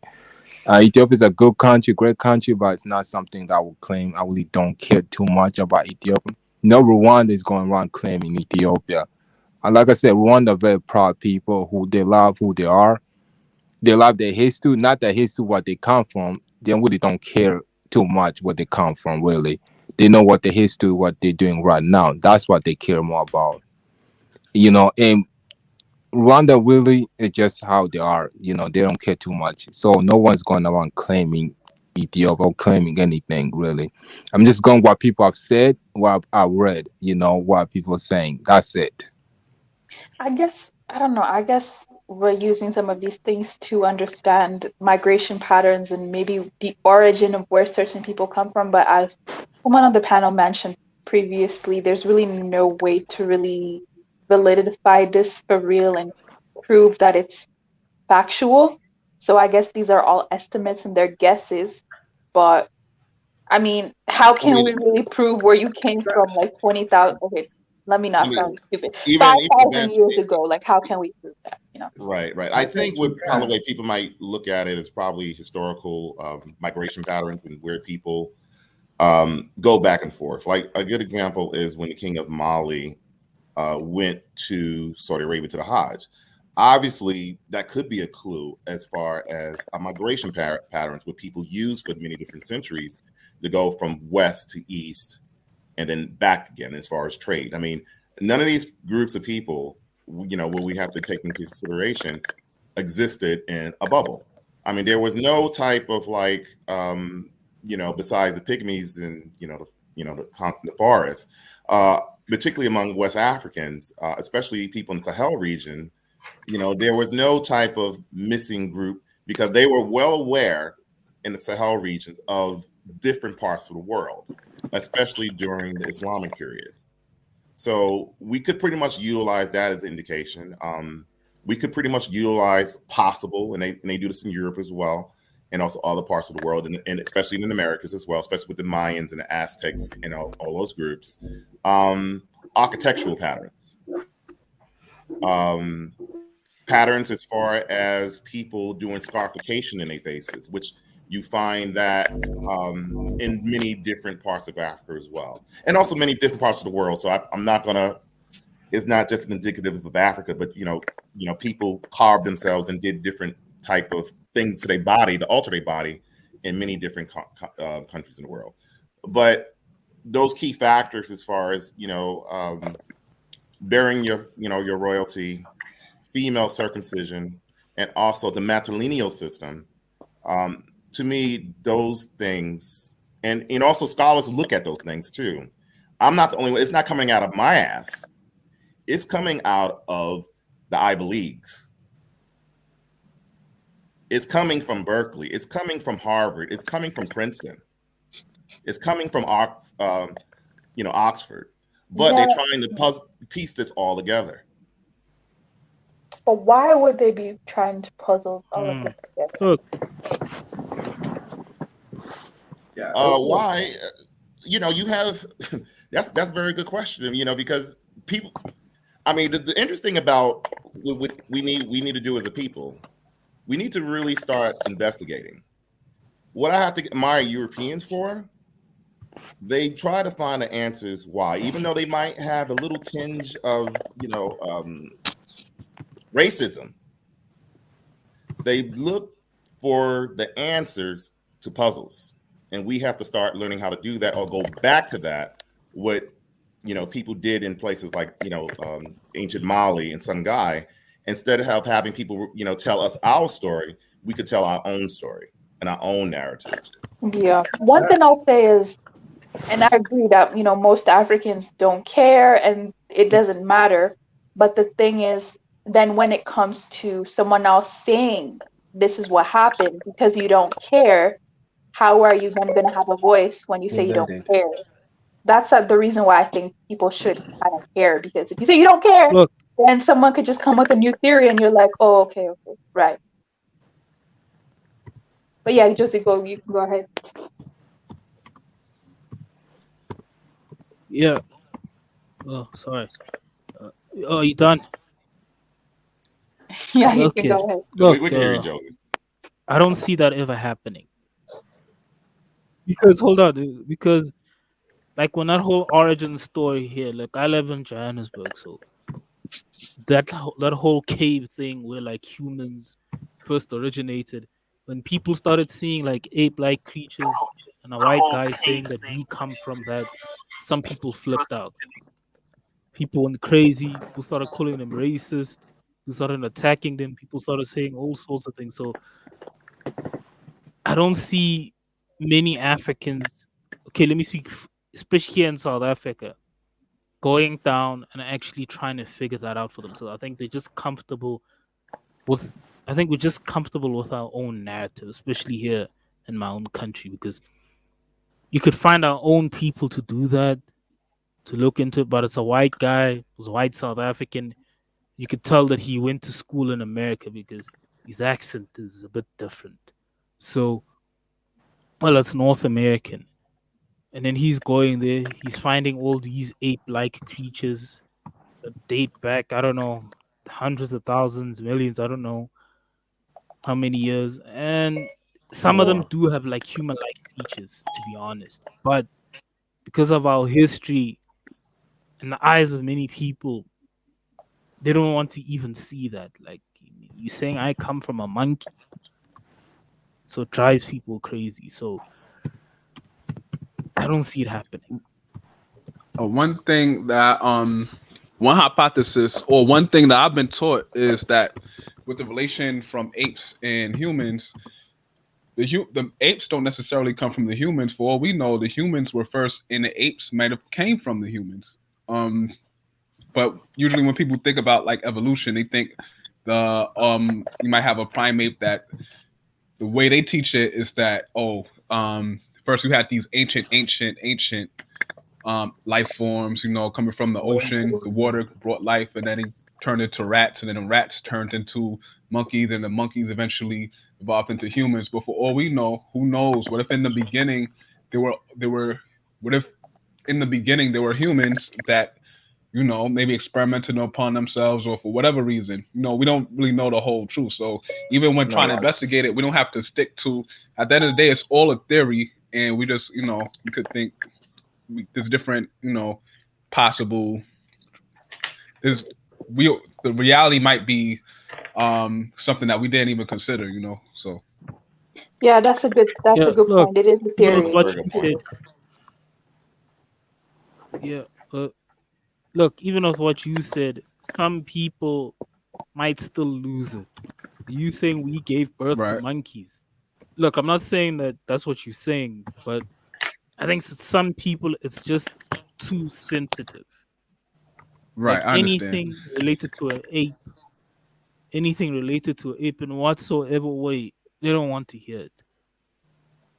I mean, some people were even thinking of going there and burning that cave or something because it's just drove them. If we didn't have all the problems that we have in South Africa, they would have done it. But in the eyes of many people, any comparison with an ape-like creature is just a no. Even though I personally think we should be the ones controlling that narrative. Look, over here in my country, a monkey is just seen as an evil animal. So it's people's beliefs, comparisons with apes. Oh, like I just don't see that happen. Can I interject a bit for 2 points? The first one Yeah, is Richmond, you can go ahead, and then we'll have Mongo Congo. Go ahead, thanks. yes. So regarding how we can accurately assess our migration patterns, a good tool for us to use is just our languages. Because languages, you have to remember that wherever people move, languages move with them. Like demographics switch because of the languages people speak. So at present, languages that we speak, we could trace back similarities and see the languages themselves tell stories. Like an example I can think of is like the Ndebele and the Zulu connection there. You don't have to be Zimbabwean or South African to know that the fact that these two languages have some similarities, but from are in two different countries. There's a history there, and then you go back and you realize that like 300 years ago, the whole Infakani and all of the warring and then the migrations there. And then when you even look at, I like to use my own background as an example. Like I give an example with the Fafa and the Mosi. In Ghana, we don't have an ethnic group called the Mosi. Mosi is just Burkina Faso and Mali. But in our Fafa tradition, we also have this story about how 500 years ago, those who consider themselves the Fafa and the Gari, they migrated from a very brutal Mosi ruler. And there's some logic to it because, like I said, when you listen to Mosi and you listen to my native dialect, there's some similarities. We have the same sort of common words there. And also, if linguistically it doesn't help you go further, like at least like 1,000 years, like Mr. Chitlins and Grits was saying, you can also look at DNA patterns as well, DNA sequences. But why I disagree with him is that Berkeley, Harvard, Yale, fine institutions, no doubt, great citadels of knowledge. But notwithstanding, these are white people, these are Europeans, and there's Eurocentrism, and there's always biases there. It reminds me of that adage that, until the lion can learn to write, the story always glorified the hunter. We see that with even how they classify our languages and ethnic groups. And these are, of course, experts. If there's any No, truth, we have to do it ourselves. And it's hard time we start, no, fixing our own issues and we're on this wrong. correcting the historical narratives ourselves. I don't care if you went to Harvard, you can always have your biases there. And we see it's like Josie Gold was saying, the white supremacists in South Africa used this same history to try and prove the fact that the Nguni tribes were not in South Africa when they came there, which is preposterous. How can Africans who are living there since God knows when miraculously disappear when some Dutch people on ships arrive? It's nonsensical. So I agree that we definitely can look to experts, but these experts have to be our own experts, not foreign experts, because there's no truth. The truth is always going to be convenient to that. And regarding evolution, I don't know. I am a pious Christian, but I also see a lot of merits to evolution because the evidence and proof of evolution is you just can't avoid it. It's right in our face. The whole chimpanzee and the whole human thing. It's not saying that we descended from chips. It's saying that whoever the common ancestor of human beings, as whatever it is, chimpanzees and other great apes are a branch of that, the same way Homo sapiens are a different branch. And there's some truth to it because when you look at it, human beings have 23 chromosomes, 46 total. Eh? Chimpanzees have, I think, 22. They have 22 chromosomes. And that's the reason why when a human being and a chimpanzee mates, you can't create a viable offspring because the chromosome numbers don't match, even though it's off by one.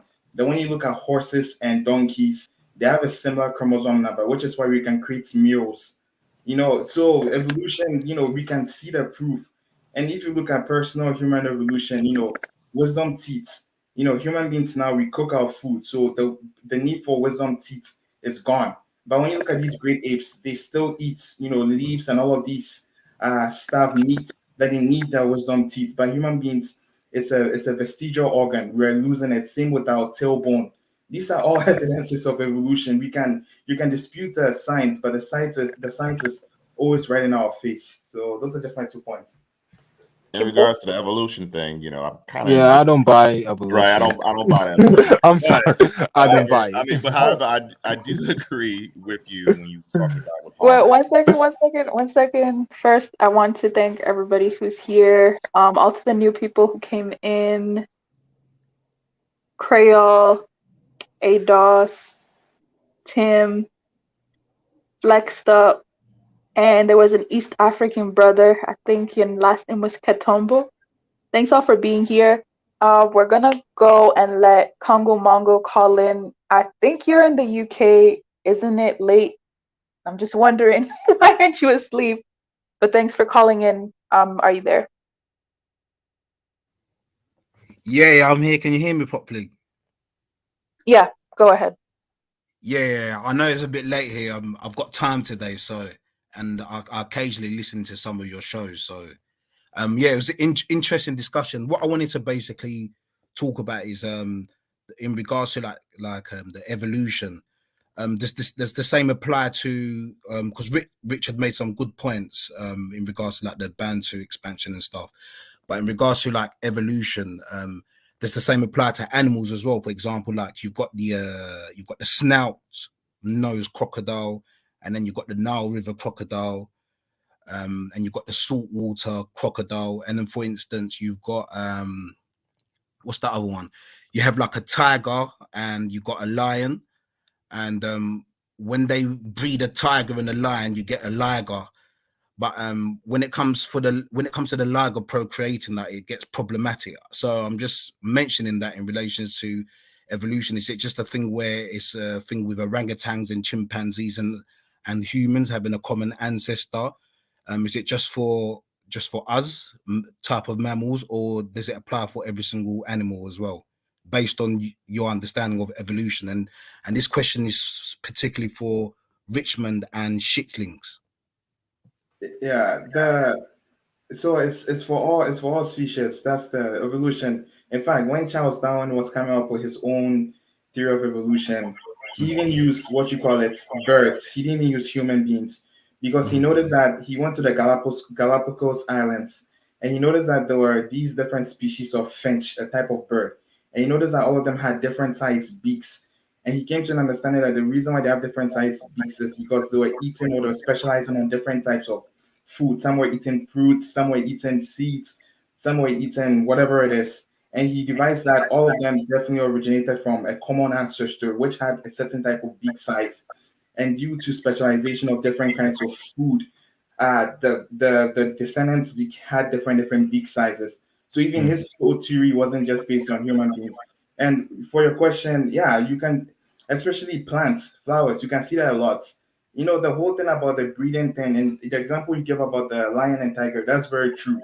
And the funny thing is that the lion and the tiger, I think that chromosome numbers are it's like the donkey and the horse thing, but because it's not exact, that's the reason why the liger is sterile. It can't give birth to other ligers. Yeah. And also, there's other complications as well. Sorry to cut you, by the way, if you can hold your thought. Sometimes, not complications, sometimes when, for example, a Caucasian and a so-called Negroid has a child, there's sometimes illnesses exclusive to the offspring of the genetic makeup of the Caucasian and the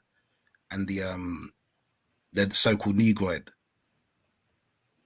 Yeah, for that, I just think. Are you conscious of that? Yeah. I'm not really, I did take so many science courses in school, but I've never been. I got kicked out of a lot of classes. I've not been in school a lot either, so don't worry about that. So I'll break it down to in another way. So, for instance, there is how can I explain it to you? There's Neanderthal traits there's traits exclusive to Neanderthals. Okay, so what ends up happening is that you can end up passing that to your offspring if you have a child with a Caucasian person. Okay, and there can be you could be susceptible to specific illnesses and conditions based on that type of let's say admixture, in other words. Not to say that's a problem, I'm just saying what comes with it. Like same way, a tiger and a lion, something else comes out of it. Even with some dog breeds, there's some complications. Some dogs are not supposed to breed with each other. Yeah, that's true. Like that's a good example. Indeed, that's an example of evolutionary practice in place. And the example you gave of the Neanderthals, according to the history that Europeans are saying, they're saying that Neanderthals they left Africa, and they were part of the ancestor of all humans that left Africa. But then they came and they became the Neanderthals basically developed in Europe. Yeah, That's why, yeah, like you said, that's why all Europeans have that. And then they interbred with Homo sapiens, which later became human beings. As so, that's true. And yeah, it's true. We see the Neanderthal DNA, but the thing is that, like you said, these two are Neanderthals. If Neanderthals did not go extinct and they kept on refining themselves, and they were Neanderthals today, they'll be completely different from human beings. They were distinct. Yeah, they were not the same as human beings. There were several species of what you call them, the hominids. There were the Homo sapiens, which is S. There were the Neanderthals. There was the Homo erectus. Yeah. There was so many weird ones they claim to find. Yeah, I'm not sure. Unless an African finds it. Ape-like creatures, yeah. And I've got a question for shitlings. I don't know if you can hear me. I wanted to basically mention on the basis, like let's say that. Pardon, sorry. It's chitlins. Oh, pardon me, chitlins. Pardon me. On the basis that let's say like let's all say yeah, we agree with this evolution thing. Would it not make sense that the Khoi and the so-called Khoi and San people are holding the oldest genetic marker, which means they will be closer to the common ancestor for the ape and the so-called modern human, Homo sapien? Would it be correct for me to state that? Pardon, sir? I don't take that in a bad. Now continue. Now yeah, you're asking chitlins. Yeah, okay, yeah. Sorry to interrupt you. Yeah, no worries. Yeah. Would it be correct to state that the Khoi and San people that, for example, the females that carry the L0 haplogroup and the males that are carrying the A haplogroup with the subplace to go with for their group. That's why South Africans.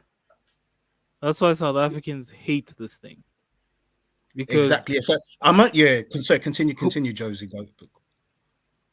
That's why South Africans hate this thing. Well, not all of us, but many of us hate this thing.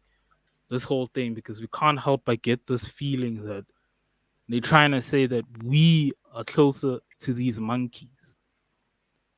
So basically, everything after us is evolved and much better. Other Africans, and then they turn into white people, Chinese people, so on and so forth. Like many people see it in that way. If you look at that whole evolution map, it's a monkey, and then the monkey quickly starts standing up or like goes on its knees or so, whatever. You know that evolution thing. Yeah, I'm familiar with that. Starts walking into a human.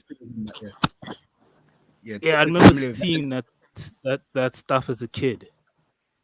Mm-hmm. I remember seeing that stuff as a kid, like in one of my science classes over here in South Africa. Like, and then, but for me, the part where, where the person is a human, or probably a Khoisan person or a black person, which is obviously represents me. And I'm beginning to think that this whole evolution thing is to be like, no, they're actually closer to these monkeys than we are.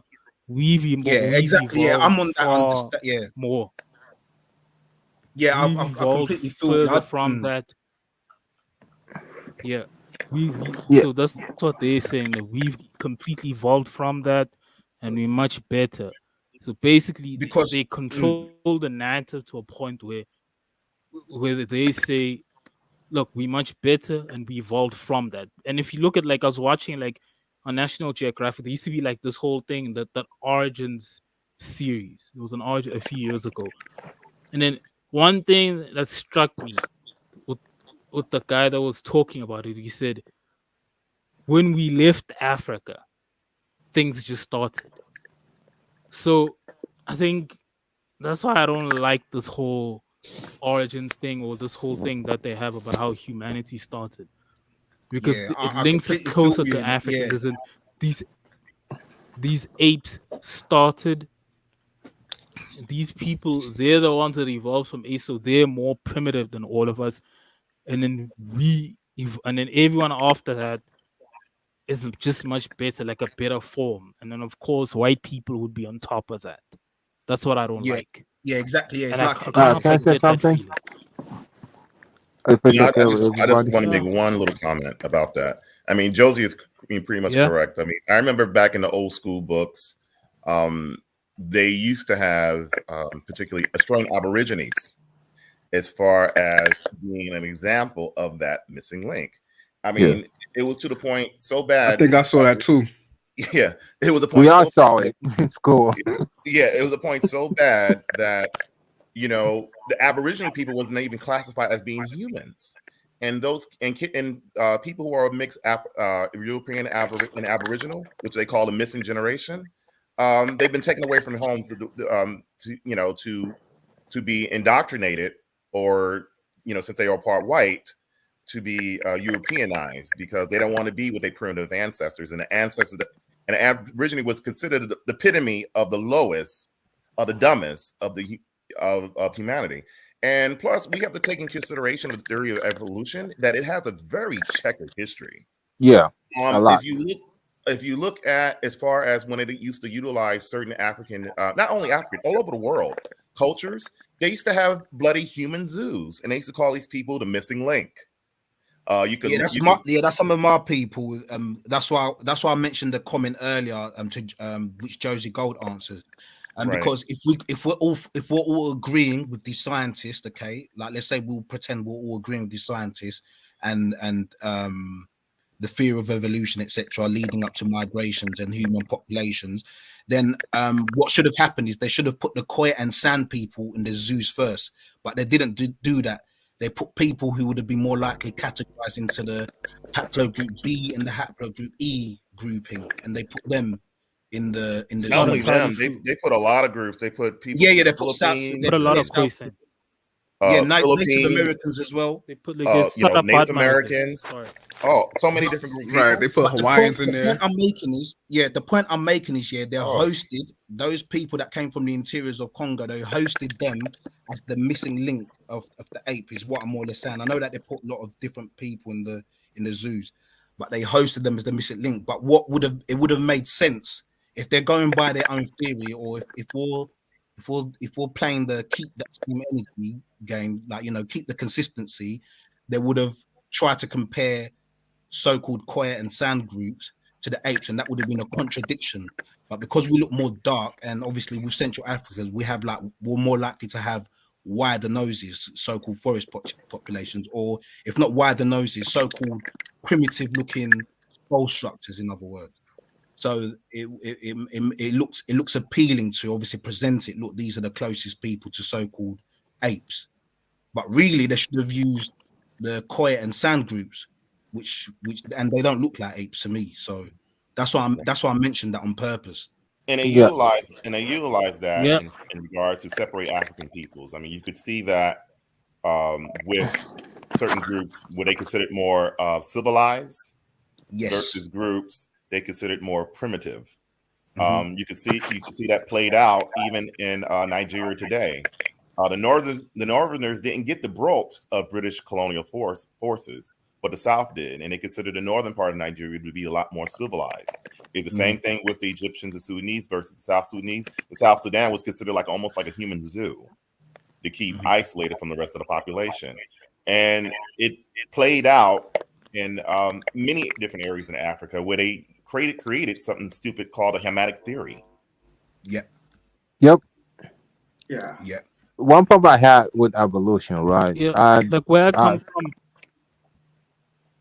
Like one problem I have with evolution, right?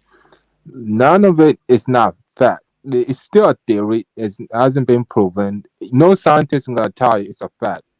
It's still a theory. So when people talking about it, just make sure if you make sure you say it's a theory. Don't bring it out like it's a fact because no scientist gonna say it's a fact. I guess in the scientific world, they feel it's factual, but even I know some scientists who have a lot of misgivings about evolution and they start to question it. Yeah, I mean, I've read about it. Even scientists themselves, they don't. Some scientists I read about, they don't buy into it. They consider it a change in science into further more evidence, So, and that type of thing. Yeah, was it Congo? Yeah, like there were some Khoisan people who were put in those human zoos. A famous And one was Zulus as well. Khoisan woman named Sarah Pat, even Zulus. Yeah. Yeah, So Zulus as well. I'm Yeah. not disagreeing what you were saying with the comparison. Oh yeah, I But know you wasn't. yeah, I that know you wasn't. whole zoo thing.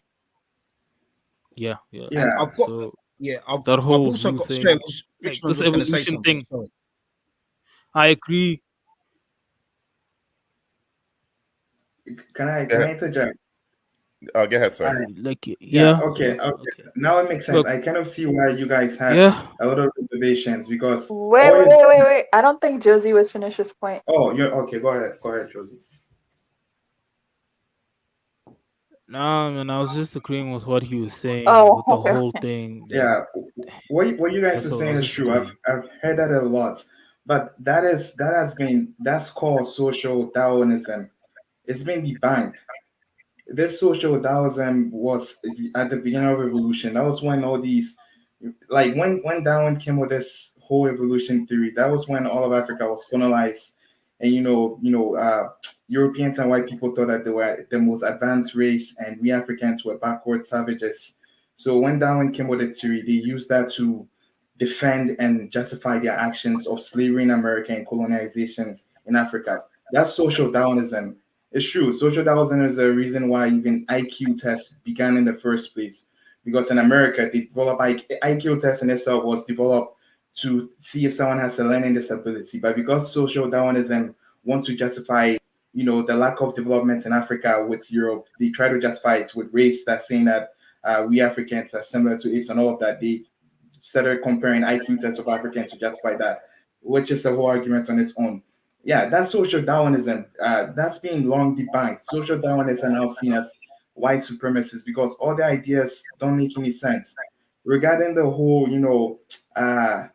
the most advanced human beings left Africa and became Europeans and Asians and all of that, even that isn't true because the first advanced civilization wasn't white. It was like Middle Eastern, Mesopotamia, and that was many, many, many years before even Europeans even knew how to, use bathrooms. It's a mess, but I agree. There are a lot of people today who definitely still think that we black people are very similar to apes, which is not true. That is not the actual evolution. But yeah, social Darwinists, they still exist today, and with Kota Benga and the Congolese pygmies and human zoos and all of Yeah. that crap.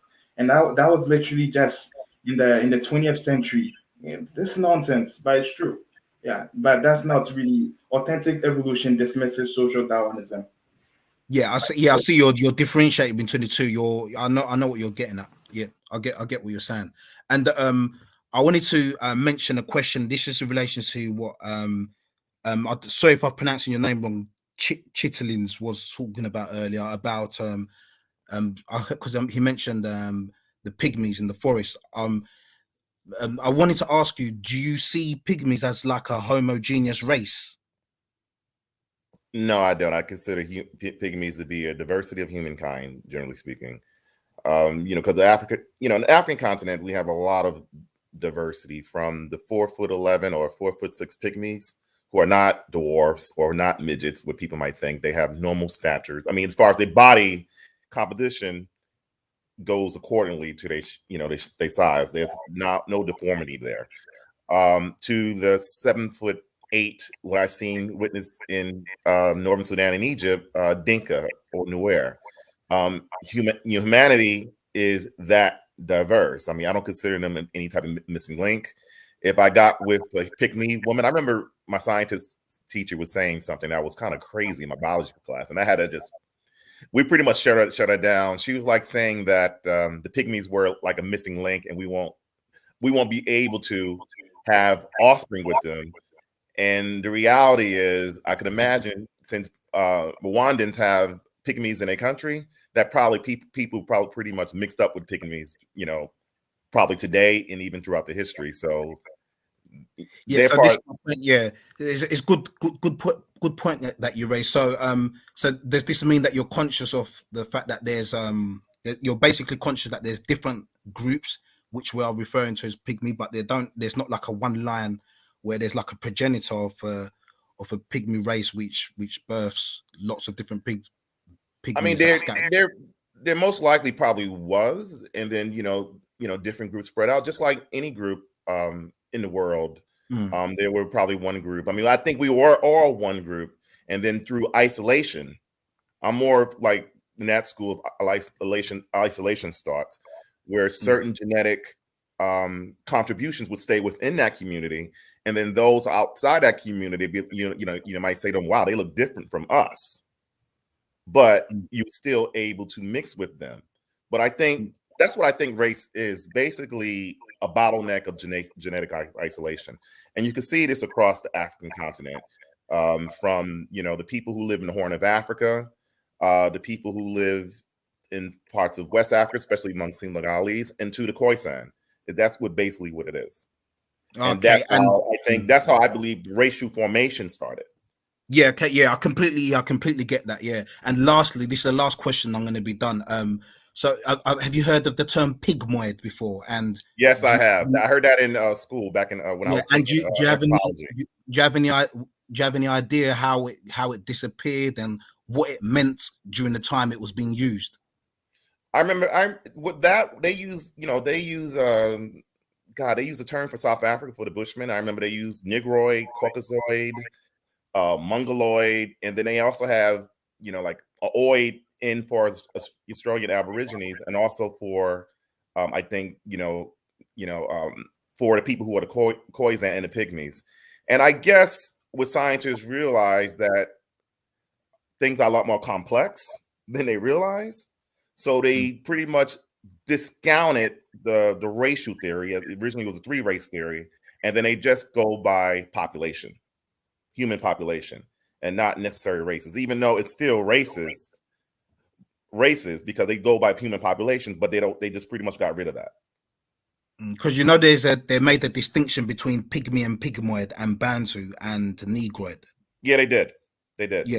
So I just thought I mentioned. So basically you're stating that the pygmoid like kind of classification disappeared because it got too complex for them to understand our evolution or our makeup within the Congo forests. Exactly. Yeah. Now I understand. Yeah. Thanks for answering. Yeah, that's it. I'll let somebody else take the stage now. I appreciate all you got good questions, man. You got good very good questions. Yeah, no problem. Yeah. I'll leave it to you, Millennial. Okay. There is a question. If anyone wants to answer that, there's a question on the screen. I thought we already discovered this before, but if anyone would like to answer that, when it says Arabic, yeah, I think just looking at the question, when I hear the term Arabic, it can mean anyone to me personally, and and not only that, it can mean Arabic. There's people that are also Arabized as well, that are harboring the Arab name. The same way, like for example, there's people within the interiors of Congo that have been Bantuized by mainstream academia, and they're harboring the Bantu title, even though their ancestors didn't call their tribe a Bantu tribe, if that makes sense. So there will be some people within that Arabic category that obviously have specific R1 so-called haplogroup assignments, the same as so-called, Europeans, Northern Europeans. So when you say Caucasian, it still relates to the Eurasia thing as well. You're basically saying Eurasia, that they all have similar amounts of Neanderthal variants. So yeah, some of them are related and some of them are not. And if you even go back to, just like general, like geopolitical relations, you'll see that the British, they've got good alliances with people in like Qatar, with people in Arab Emirates and places like that. So yeah, there's a there's a friendly link somewhere. That's all I can say to that. And in regards to what Arabs, what did he say? Arabs were able to conduct a slave trade in East Central was due to Africans seeing them as African as well. I wouldn't say they saw them as African as well. Obviously, I wasn't there in the 8th century, 5th century when it took flight or whatever for that trans-Saharan slave trade. The only thing I can suggest is somebody came as a friend and then they started to basically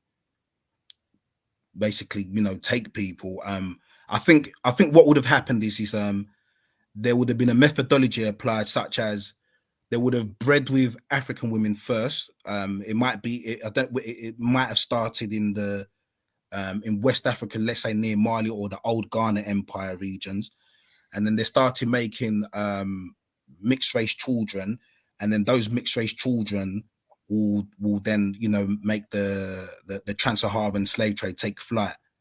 And this is where we get some of the Arabized people and the other groups as well. I don't want to be disrespectful and start naming other groups and stuff like that, but I'm just saying this is the development of some subgroups that you find today, and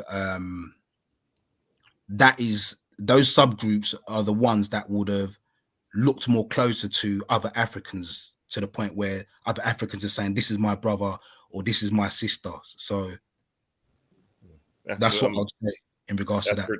Pretty much interesting. I'm going to piggyback off this because I've been in that region, the Arabian Peninsula, before. I would say Arabs are, a diverse types. I mean, it really depends on what tribe it is. That type of thing. I mean, because they, Arabs, especially in the peninsula, could be very, very, what we might say in Africa, people say in Africa, very tribal, which they are, in regards to marriage and all that type of stuff. Are Arabs Europeans? Like the gentleman said, some of them carry the R1 genetics, but some of them carry the J1. Yeah, R1 and J. Yeah, R1 and yes, J1. I forgot to mention that as well. Yeah. So it really depends on who's doing the looking. What I've seen in the Arabian Peninsula, I hate to go by looksisms. Some of them could look like Syrians, but some of them could look like, I hate to say it, like a darker version of them, if you want to say it, or more of a caramel or darker version of the lighter skinned ones. So it's pretty much hard to pinpoint. And then you have the people who live in Tiama, in the coastal areas by the Red Sea. They are definitely from the Horn of Africa, and they have their own tribe as well too, which they don't like to mix in with the general tribe. So it's a diversity of types. And if you even look at the former Sultan or Qobus in Oman, if you look at his younger pictures, he looks straight up like a black dude. So it's the Arab world. I mean, because I know the Arabs we get here in the United States usually come from Levant, people from Lebanon and Syria and all that. They, like people like Ralph Nader look no different from most Europeans. So yeah, they're pretty much closer to Europeans. And then you have other Arabs, I noticed, particularly Saudi Arabs. I'm talking about the dark-skinned ones, not the light-skinned ones. It's going to be a little bit hard to characterize them as far as being Caucasian, because most people will not see him Caucasian. They might confuse him, let's say, for a local dark-skinned or brown-skinned Mexican person. You know, so there you have it. It's very complex, and then you have some of them who look kind of mulatto-ish. So it's that region itself in the Arabian Peninsula, it's very complicated, to say the least.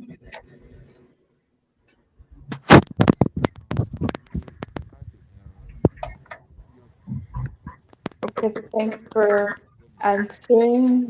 JT, thanks for calling in. Did you have anything to add to the conversation? Yes. Can everybody hear me? Yeah. Yes, sir. Hello? Yes, sir. We could hear you. Yes. So you can? Okay, perfect. Okay, yeah, I'm really glad to get in on this conversation.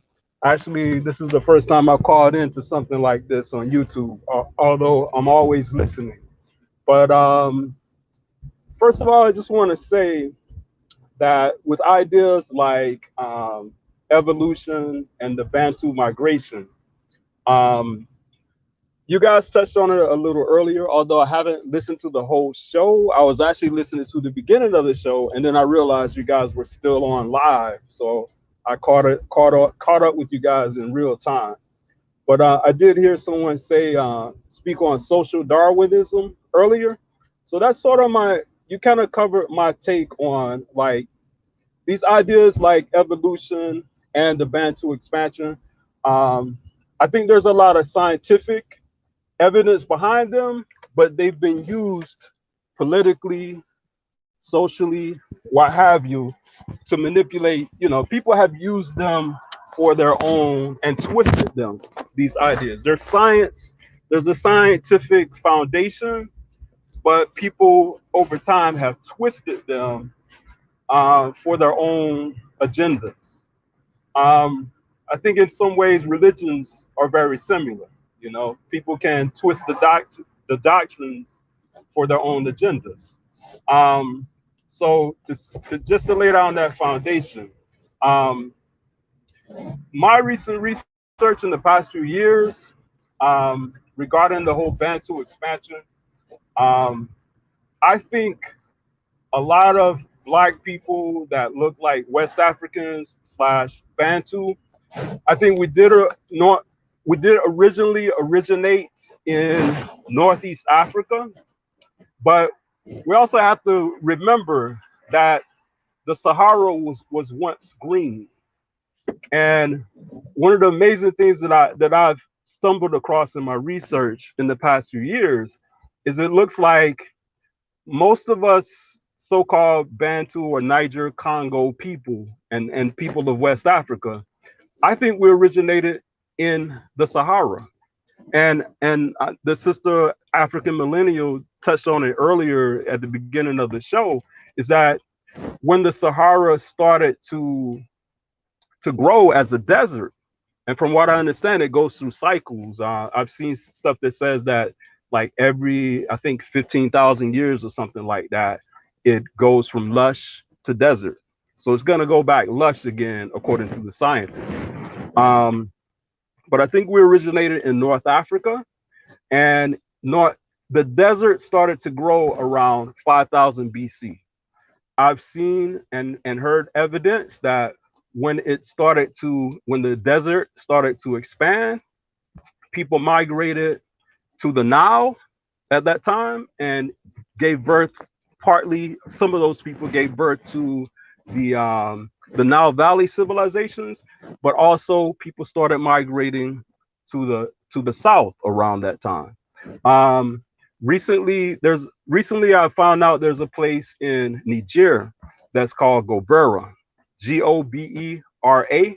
It's an archaeological site there, and they've actually found there was a settlement there that was occupied for thousands of years, and they've seen like different layers of quote unquote black Africans that existed there, and they actually found evidence of what I was already theorizing the whole while, that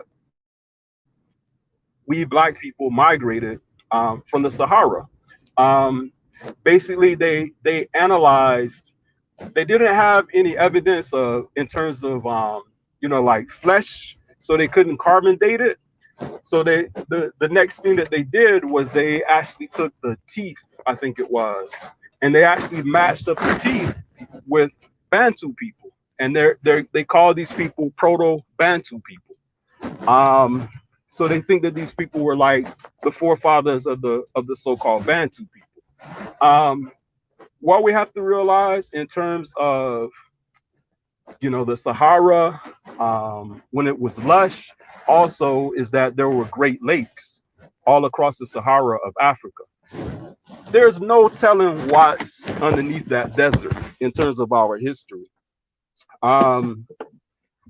There's if you look up the black mummy, they found a black child mummy in the Sahara as well, dated from around, I want to say 5,000 years ago, but it's a mummy that's older than the mummies of Egypt. They say, according to their findings, Egypt wasn't even mummifying at that point. And as I say, once the desert started growing, people migrated from North Africa to the Nile and to West Africa, towards West Africa. As I said, there were these Great Lakes across the Sahara. One of the only ones that is left is Lake Chad. And I think that as the desert started growing, a lot of the people migrated towards the Lake Chad area, down to Lake Chad. And then if you read what they say about the Bantu migration, I think they say it started around 1500 BC. That's one of the dates that they give, which is, you know, when looking at the long scale of history, that's not too long ago. And they say that the Bantu migration started around the border of Cameroon and Nigeria, Eastern Nigeria, Western Cameroon. That's very close to Lake Chad. The other thing that we have to remember in terms of migrations, water supports life. That's one reason why the people migrated towards the Nile. That's another reason why I think they migrated towards Lake Chad. And I think that even further, they started migrating even farther south to Nigeria, to parts of Nigeria because of the Niger River. And you also have the Benue River there. And there's so many rivers. I think the Nigeria area was so fertile at certain points in time. And one reason why I think people migrated even from there was, I mean, even today in Nigeria, you have so much diversity. I think that the reason that you have so much diversity is because over time, over hundreds and thousands of years, different groups migrated towards where that water was and where that lushness was. Nigeria used to be a tropical rainforest area, and maybe parts of it still is. Let's see, what else? The other thing, so I think that the population in that area grew so much, and I think that that's one of the conflicting things about Nigeria is today, is that people are so diverse and different, and to a certain degree, I think it's somewhat overcrowded, and has been historically in one sense. And I think that as the population grew, people migrated from there to other places. It kind of outgrew the space that they were living in. Yes, we do. Yeah. And some of the markers of the Bantu expansion, from what I understand, are things like iron smelting. They grew certain grains such as millet and sorghum. And if you do a little research, you'll find that a lot of these grains were first domesticated in the Sahara, in North Africa, in the North African region. And so supposedly a lot of the people that are classified as Bantu, they have these characteristics. Iron smelting, it's sort of core to their culture. Millet, sorghum, and there may be other grains too that are not coming to mind. So it's not only linguistic, but also those characteristics. And so I think those people migrated towards, you know, from the Nigeria, Cameroon region down to Central, Southern, and Eastern Africa, supposedly starting around 1,500 years ago. Yeah, that's I like the points you made, JT. I wanted to ask you a question. Yes, sir. Are you conscious of the fact that Gabon, for instance, was barely populated in the 14th century, even 15th century? I was not conscious of that, but it doesn't surprise me. The materials there, you won't find it easily, but you can do a little bit of searching. And the reason why that is important, because Gabon region, that will be the key region for the Bantu Zone B region, if we're talking about linguistic, and if we're talking about genetics, according to mainstream science, we should be finding that is where the progenitors of the haplogroup B should be around that region as well. I'm just mentioning this because if we're talking about expansion of population as a result of population growth, there should have been already an abundance of people in Gabon, but there wasn't. It's only when you start approaching the 17th century to the 18th century, you had waves of West African entering the Cameroon to the Gabon regions. And in addition to this as well, if we're talking about linguistics, there was mass movements of people from Congo going up into Gabon and then into Cameroon, and some probably would have ended up in Nigeria. And this would have been in the 17th to the 19th century. Yes, I mean, I think that there are waves of migrations in different directions, and even waves going backwards. So in terms of those, I was just speaking in general, the bigger picture, picture. Those fine details, those are left to be sorted out, I believe. But I was trying to present a bigger picture. I fully understand the picture because I don't agree. I don't agree with the Bantu expansion theory and stuff of that nature. But I still wanted to kind of understand, how other people see it as well, rather than trying to force my my understanding on anyone. Because I just find it interesting that that Gabon region is a very key point, because that is we're talking about. If you look at it linguistically, okay. Like they say, like for example, the Adamawa regions, that should be like the host for the so-called Bantu languages. But what you'll find in the records of research by different scholars and different linguists, they all highlight that those languages in those regions, they're not exactly Bantu, and they don't sound like Bantu. They're and called in addition, semi-Bantu or Bantoid as well. Bantu, they say that it's not exactly Bantu. They will note it. Right. In addition to that, there's another linguist. His name is Roger Bletch.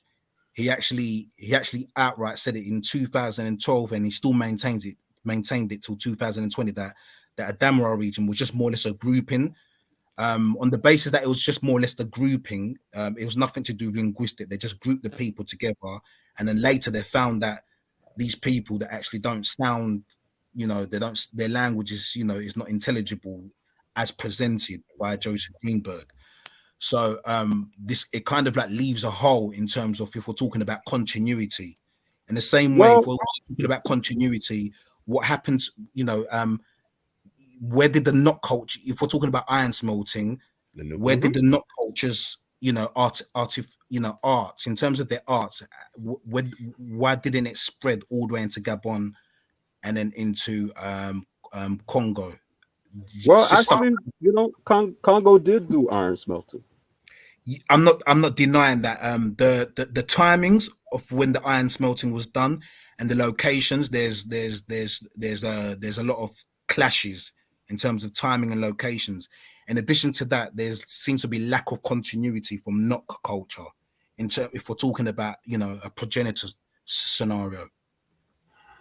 I mean, from my research, because there's been continuity with pottery. So inside the Congo interiors, okay, we've had people that's maintained that they came from the not even Egypt, the northeast regions of DRC Congo. Never spoken about crossing the Congo River or anything of that nature. And there's continuity in terms of cultural continuity. There's cultural continuity to support that. And I'll be on the understanding that the Nile River would have been a trade route, so it's not far fetched. If we look at it like today, like people go to New York, people go to London, people go to Brussels because that's the city area, because that's where things are happening. In other words, if we look at human behavior, there's a possibility that kind of dynamic would have taken place as well, especially if people used to walk for longer during those times. This is why you find inconsistent archaeology like the Ishango bone in the eastern regions of DRC Congo. I'm not too sure if you've heard of that. Yes, I'm just mentioning this on the basis that there would have been there's more material to support. There would have been people going northeast back into the Congo forest, but in relation to the iron smelting culture that would have come from the Nok civilization, that did not continue into Cameroon and then into Gabon and then into the forest. And even some scientists today, they indirectly insinuate the Bantu expansion started from Gabon, which I don't agree with that either. But I just thought I'll mention that to you in relation to the arts, because what you'll find is there's artistic cultural continuity amongst a lot of going far back. But when you try to link the Nok to the people in the interiors of the Congo forest, there's lack of cultural continuity.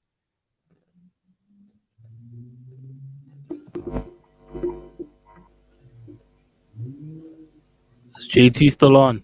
Yes, sir. Yes, sir. Yeah. Another point I'd like No, to bring. Yeah. Okay. Do I need to let somebody else? No. Go ahead, JT. Go ahead, JT. Finish it. No, finish your point. Just another point that I would like to put on the table. I haven't gotten to the bottom of this research, but there was an African American guy who, like in the 90s or early 2000s or something, did a DNA test, and they found that his Y chromosome DNA didn't match anything on the records, and his name was Perry something. Perry. Albert Perry. Right, Albert Perry. Yeah. And they traced his DNA to a group in the Cameroon region. Cameroon, yeah. Right. So at least for some time, that was considered the chromosomal atom, or the haplogroup A. I think since then they found older haplogroups, but not too much older. So that is a region there, oddly and strangely, that holds like one of the oldest haplogroups. Indeed, yeah, and this is the thing where it gets problematic. I completely understand what you're saying. So when you look into the Boer people's history, there's a little bit of it starts to become scarce on the basis. The Boer people, they live in a region which is described as, somebody can attest, if anybody knows about Cameroon, there's a region or group of people, or region referred to as Sawa Bantu, and Sawa basically means coast, okay? And what you have is, in that region, you have a group of people that all speak similar languages. And when you go into the Boer people story, they will tell you that, or the archives will show that they came from elsewhere. All I'm effectively saying is that somebody can have by the way, I don't believe in the haplogroup assignment. I'm just conversating on the basis, what we can understand from it. But because the haplogroup mark was found amongst the Boer people, and the Boer people are currently in Cameroon, it doesn't mean that's where obviously that haplogroup originated. And in addition to that, yeah, I don't even agree with haplogroups. I'm just saying, so that could have originated anywhere. Ultimately, what I'm basically saying is that the Ultusama results can probably give us a better story, even though they make reference to Ultusama results being within the last 300 to 500 years and present day populations. They'll give a better story, because if we're talking about, for example, cultural continuity, we should also talk about genetic continuity. Well, what we are basically saying is within 2,000 years, there are some groups that are in Nigeria and even some in Cameroon. Their DNA can be distinguished from Central Africans, and this is coming from a company that specializes in haplogroup assignments, which is called Family Tree DNA. So on their latest Autosoma results, they make a distinction that, or they make an acknowledgement that there are Central African Autosoma results that are different from so-called West Africans, and they basically make an inference that more research needs to be done in relations to the Bantu migration. Yeah. Well, when I brought that up, I wasn't necessarily trying to relate it to the Bantu migration. I mean, to me, yeah, I know you wasn't. Yeah, it's just more evidence that, I mean, the African continent has been populated for millions of years by human-like beings, and my point is that there've been so many migrations. There've been so many migrations, and there's migration upon migration. So it's just interesting collecting all of the points and trying to piece the puzzle back together. I think sometimes maybe we try to oversimplify things, but we have to keep in mind this has been millions of years of history. Totally agree. I mean, sometimes we have a tendency of thinking about nation states today.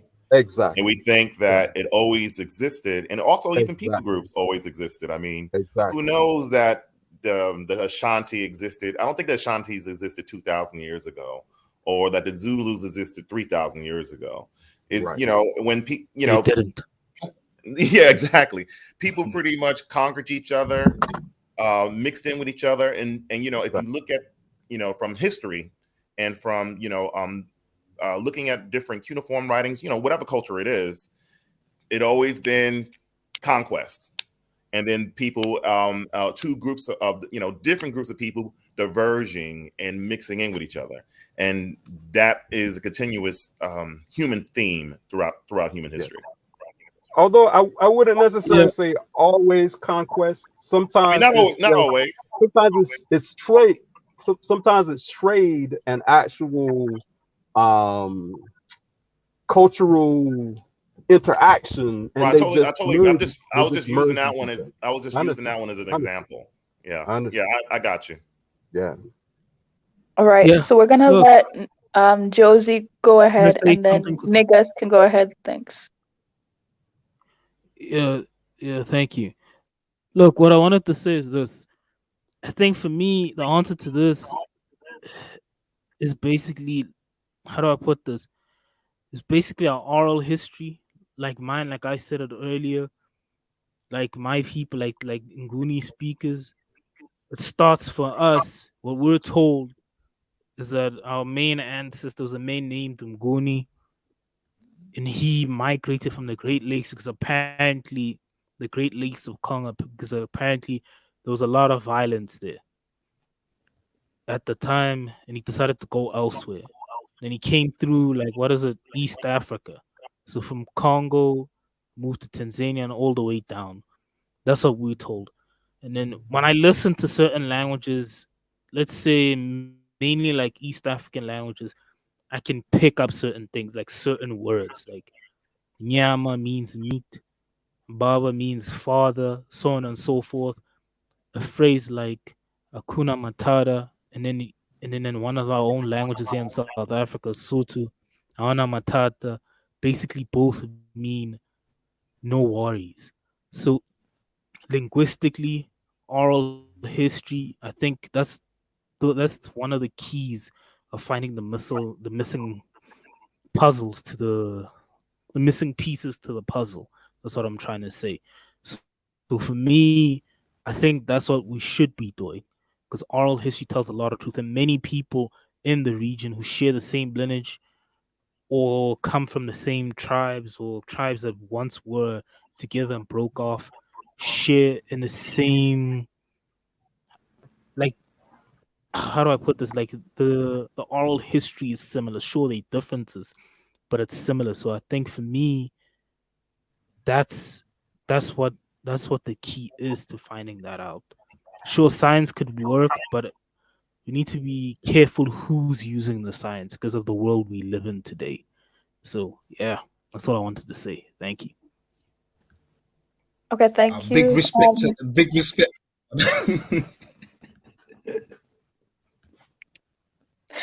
All right. Niggas, you can go ahead. Thanks. Yeah. Yeah, salam. Y'all can hear me? Yeah, Salam, we could hear you. Okay. Yeah. Yeah, it's very interesting, like the Bantu expansion, and I think even like the Arab expansion. But the thing is, we know where exactly, like when the Arab expansion happened, but the Bantu expansion, it happened so long ago, and there is no record of like of the expansion. Instead, just oral tradition and stuff like that. So I think it is a problem, like especially like certain people expanding for like a big land mass. It's big problem because when you expand, as you guys know, like earlier they were saying, it was a peacefully expand, or it's not always through war, but we have to know, like during that time, it was definitely war expansion. Like even recent time, there was war expansion. So it's not a problem, people like expanding their language and their culture and stuff like that. But if you have to do it with the cost of eliminating the people that are indigenous there, I think is big problem. Even like, for example, now I don't know if you guys know, like in the north there is like the Amazics in Morocco or Algeria or Algeria or whatever. Like there is protest, that they don't want to identify themselves with being called Arabs. And I think like us, as like other Africans, I think we should support them. But like most of the time I see like their protest or on Clubhouse when they have rooms and so on, you won't see like African defending that people are still trying to coexist, but we're basically not giving a shit. I don't know if you guys would agree with that, but yeah. So I think we should like preserve, even though we're not even if we're not from that place, I think we should preserve the like the tribes that live in the so-called where the Bantus expanded, like the Pygmies or the Khoisan, or like these tribes, because we're not gonna get them back once they're assimilated to whatever Bantu tribe and so on. That's it. It's gonna be history. So I think we should take action, like support them in any way, because it's very sad to Yeah. not. So Yeah, can I so say good point. something? Yeah. So go on. You go ahead and speak. I spoke a lot. Go on. You speak. Oh, no, it's fine. Yeah, no. With me, I'm just gonna speak from East African point of view, not heard by the River Valley South African. One thing I know, what I've heard on the mixture that happened in East Africa, those areas, there was no conquest, there was no war taking place in those areas. Actually, the people just came together and to mix a lot, and I'm basically the majority of these people are more Bantu than anything. Like me, I'm more Bantu. The generic, we more Bantu people than anybody. We are certain at the group in our DNA, but our DNA majority is majority Bantu. There's other group of people, and who are 100% certain other things, but a lot of these other people are more Bantu. There was never war in these areas. People tend to like Rwanda in the between the Hutu and the Tutsis. Basically, they both had their own needs and they worked together. Basically, like Rwandans, the Tutsis were more car holders, and the Hutu were more farmers, so they tend to work more together and to mix. They both benefited from each other, basically. That's one thing I've heard and been told. So you're saying they did it peacefully? They were just Yeah, peacefully. There was never war didn't take place. Like the Kikuyu mixed with the Cushitic people who it was the majority of the women who mixed with the Cushitic people basically than the men. Just Yeah, a good but answer of like her. I'll give you an example. Like you can see, like the Bantus, they stopped right in basically they stopped expanding in Right. like they were going east, but they stopped in Kenya basically because they More didn't than yeah. stop because they wanted to. They stopped because they had no choice because the people there they were the Cushitic, Semitic. They were more violent than the Bantu, I think. So they went southward because the people southward they were more what do you call it? I guess not aggressive. You Well, have archaeological evidence for that, and in or any addition to evidence? what The yeah, evidence is like for example in in Somalia there is like Bantus and stuff like that, but they say they um, what do you call it? There was what do you call it? The Swahili coast, for example. There was the Swahili coast. Yes. Yeah. Yeah, so the Swahili coast there, basically the Swahili Bantu, they were working with the Arabs to expand. So that's a proof right there. They were using the basically the Oman Arabs, the Ottoman Arabs.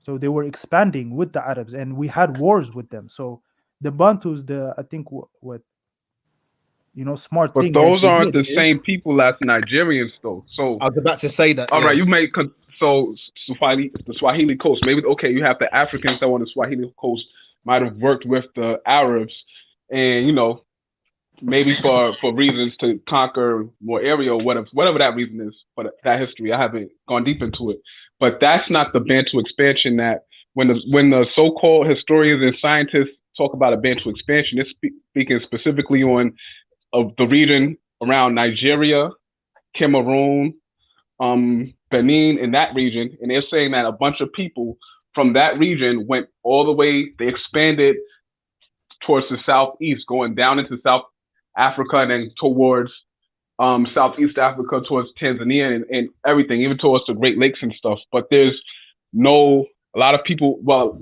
from the records, there's no archaeological evidence of it. There's no linguistic evidence of it, and things of that nature. It's like how I think Congo was saying that. So let's say you have a civilization, a Nok civilization, or different civilizations. They had their practices, they had artwork, they had ironsmithing and things of that nature. If there was a massive migration of all of these millions and millions of people from that area, Nigeria, to the south and southeast, we see evidence of what these groups of people left over. But a lot of times, there's just no evidence of anything. Even so that's why a lot of people are real skeptical about that. But with the Swahili coast towards Somalia, if even with that happening or with that history, that's a completely different history. What the Nigerian people have nothing to do with whatever happened in that area, but because it really roots down to like just a little stereotypes or prejudice or whatever, because the people of maybe certain people of the Swahili coast who happen to be black and happen to be African might, in some people's mind, look similar to people from Nigeria. They group it all together and say, "Oh, those Bantus like to expand and they like to kill other people to take over land." So that's really like but bro, can I ask they're you trying to one make this question? dichotomy in our minds to group all a group of people in there. So are you It telling might have me the happened with Bantu another is it group of a people, but that's not everybody. You know what I mean? yeah? So is Swahili a Bantu? Is it its origin? Is it Bantu or not? yeah, it's Bantu.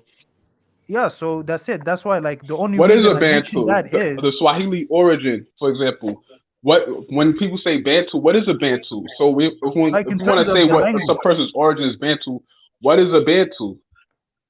in terms of first, I'm saying in terms of the language. Like if your language, like for example, in around East Africa, majority in the Horn, it's either Cushitic languages or the Semitic languages that expanded. But if we go to Kenya, that's where we find the Bantu speaking tribes, basically, or Bantu people. It's just we go by the language. If you speak Arabic, okay, you're an Arab person just because you speak Arabic and so on, or you have mixed with Arabic. And if you mix with Bantu and you speak a Bantu language, so you're considered Bantu. It's not like we're trying to stereotype anyone. It's just based on their language and their people they mixed with. I So understand. Not necessarily you, but so all right. So we could deal with the Bantu language, for example.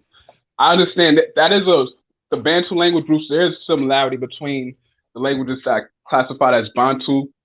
There's similarity in everything. I'm not saying that you're trying to stereotype, but I'm just saying just the concept in general was used for example. So there's a similarity between those languages, especially in that southeast or East Africa region. But they say, okay, the Bantu expansion started from Nigeria towards Kenya, and then you just mentioned that they kind of stopped towards Kenya. But the people of Nigeria and Cameroon, they don't speak a language similar to the Bantu languages. That language that they speak on that southeastern region, there's similarities, but they don't have similarities towards that Nigeria region. You know what I mean? Those are completely separate, even though they may. So that's kind of the main point that I was talking about. In terms of language, they're different.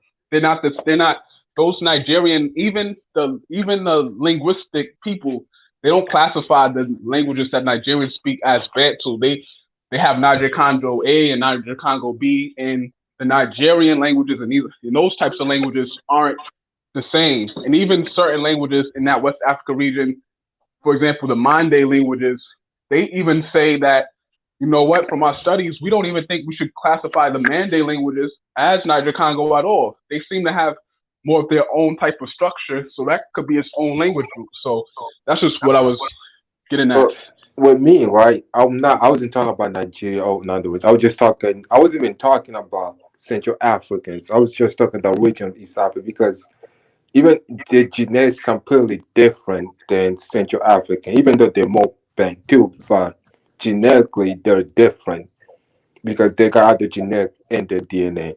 So I wasn't talking about Nigerians or other group of Africans. I was just talking about River Valley East Africans, basically. Yeah, I want to just build on something as well. Yeah, what we all should be mindful of. In the interiors of DRC Congo, Central Africa, and even some parts of Central African Republic, a lot of those groups, even as far as in Uganda, they are not represented on a lot of these DNA panels, even for haplogroups. So what we need to understand is that when we are going by these DNA assessments, we are going on the understanding that there's been groups that have been exempt or left out of these studies. In addition to that as well, this is a question to Negus Negu. Would it puzzle you that on the basis, like let's say like there was an aggressive expansion, should we not find lots of dead bones of people that were massacred in the process of this alleged, aggressive expansion? We should find excellent question. We should find lots and lots of dead bones scattered all over the place. Not only that as well, there should be a lot of archaeology relating to boats crossing those rivers. Because I'm not too sure if you're aware, a lot of the rivers in the interiors of DRC Congo, they're not. It's quite harsh environments, and so there should be like a lot of boats to make your way across to the crossing the Congo rivers and the other rivers adjoining the Congo River. So I'm just saying, so there should be lots of bones and lots of boats as well. So I'm basically saying, where are the boats?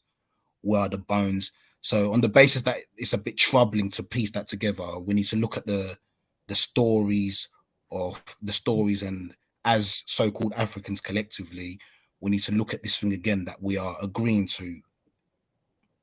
But yeah, bro, that's a good question. But you have to realize that the population back then, let's just say maybe of Africa, was maybe like a couple million, if not even, I won't even say a couple million, if 1 million, maybe the whole of Africa, So if there was that, like when the expansion was happening, yes, there was like, murdering and so on. But, back then, killing one person or two people was like killing many, So the population, we have to realize the population difference back then and now is big difference. So yes, you would find like like a couple thousands and stuff. Bodies. Yeah, I'm just a bit because I understand what you're saying. So I'm a bit puzzled on the basis, like for example, we can find these Shango bone, we can find lots of pottery, and the problem is like the pottery that they've found, it dates. There's a lot of pottery that goes back to so-called Bantu populations when they're supposed to go to the so-called pygmies, and there's even stone tools which goes back to Bantu population, but a lot of mainstream scientists don't display this on, you know, in main like academia platforms. But you'll find like so basically there's kind of like a lot of contradictions, and on the basis that you're saying that there would have been less populations, obviously I'll accept what you're saying. All I'll say is we wasn't there obviously that many years ago, so all I'm doing is basically, if we're all agreeing with the scientists, then I'm basically going by the idea that the scientists should have been equally able to find lots of bones of invaded populations as they have been equally been able to immediately find archaeological finds to express to basically present in mainstream academia. That's what I'm saying. But it's not to force or change your mind or on what you're thinking. I'm just basically highlighting. Okay. Thank you. We're gonna let Richard go ahead, and then Coach. Richard, and then Coach. Thank you. Yeah. So you see, my whole thing against this whole Bantu migration is that the evidence isn't there to really support it. It's just fickle, and most of it is just supported by agendas. That's the thing, because at least for we Africans, Bantu, the word is so ambiguous. The groups that it claims to entail, they're so spread apart. The whole logic of it is a mess. Like it just it doesn't make any sense. And for me, the people who expound this Bantu migration are all these white supremacists and all these European colonists, because for them it makes sense that there's a Bantu migration from Western Central Africa to Southern Africa, which is why the Nguni tribes didn't occupy South Africa. That whole thing is a fairy tale. But also, at least from what I've read, the Bantu migration happened somewhat before the Europeans came to Southern Africa. So we're talking about in the 1600s. 1600s, let me, for the sake of argument, let me say 1500s. 1500 to the 21st century. That's not a long period of time. The what you call it, the Asante states came to being in the 1600s. Yet the language they speak is still the same language they speak today. So the similarities, where is it? Because today, Mongo Congo can attest to this, and also Josie God. I don't think there's any similarities between any Nguni language and any language in Congo. Yet apparently they're part of the same Bantu group. And also, if it was Western African groups or whatever that were moving south, also it's Eastern and Southern Africa, linguistically, the languages don't even have a root. The languages don't make any sense. The whole theory is just a whole lot of holes. And I agree with Mongo Congo. There's no archaeological evidence to support it. If we are still able to be finding these bones from hominids, Homo erectus, and all of these prehistoric humans from 10 million years ago, how hard is it for us to find these bones and these boats and these artifacts from just 600 years ago? It just doesn't make any sense. The whole Bantu thing is just propaganda. Even the thing is that it's not even all European colonists who even talk about this Bantu nonsense. The French and the British didn't even use that in their language when they were colonizing West Africa. It wasn't part of their lexicon. It's like a thing in Southern Africa. The whole thing, I don't believe it. I haven't read they're not even serious books on the matter, because I try to find books to read about it. Nothing exists. It's just these white European propaganda. I don't know why we should even be calling ourselves Bantu or even giving that nonsensical name any sort of credence. That's my whole opinion on that. Okay, thank you. We'll have people Big respond to respect. that right after Kush goes ahead. Yeah, Thanks. I'm out now. Yeah, thanks everyone, and big respect to Richmond, and thank you for letting me on, Africa Milan, and thanks Pleasure. everyone, Guardian and Chislins. Definitely a pleasure, Mongo Congo, Thanks for bro. speaking to It you, was and that's good. nice as well. Good speaking to you. Peace. Have a nice night. Yeah. All right, Coach, thank you for calling in. You can go ahead. Good evening, good night, everyone. And yes, I want to join you and contribute with something. Yeah, I had. Where you from? Where you from? Me? From Yes. Sudan. Do you know Sudan? Yeah, I know your country very well. Are you from the north, Darfur? Are you from Kordofan, or where you from? all over Sudan. I got you. I feel you. Yeah, Okay. welcome, brother. Wow. Yeah. That's good. That's good. Yeah. That's good. Yes, I had some guys who were saying, okay, yeah, even those of the source who really look like dark, they have like 80% genetics from Arab or something like that. But the question is there any somebody among those guys from the source who got tested and show you that their blood has Arab genetics, which is 80% or 50% or 30%? That theory or assumption is really wrong, because you cannot assume if you saw them they speak Arabic doesn't mean that because they mix with Arab or something like that. If we go back really to African resistance, we can say people, especially from the source. Even we talk about Nubian in Aswan. There is a guy who just talk about, went to Egypt and went to Northern Sudan and, did some research or something like that. But sometimes you go and do some research and just take a picture without asking the person who will tell you the accurate informations. Because even if you talk about Northern Sudan, which I assume maybe you met people from Al Fawain or Al Mahas or Danagla. Those people, yes, they got mixed with Arab for a long time. And they are Nubian, they are not Arab. But it's just different tribe of Nubian. Some Nubian who resist Arab invasion and Roman, they ran up to Nuba Mountain, which is today we call Nuba Mountain. And some of them, even Arab, reached them, and then some of them converted to Islam, but the rest refused.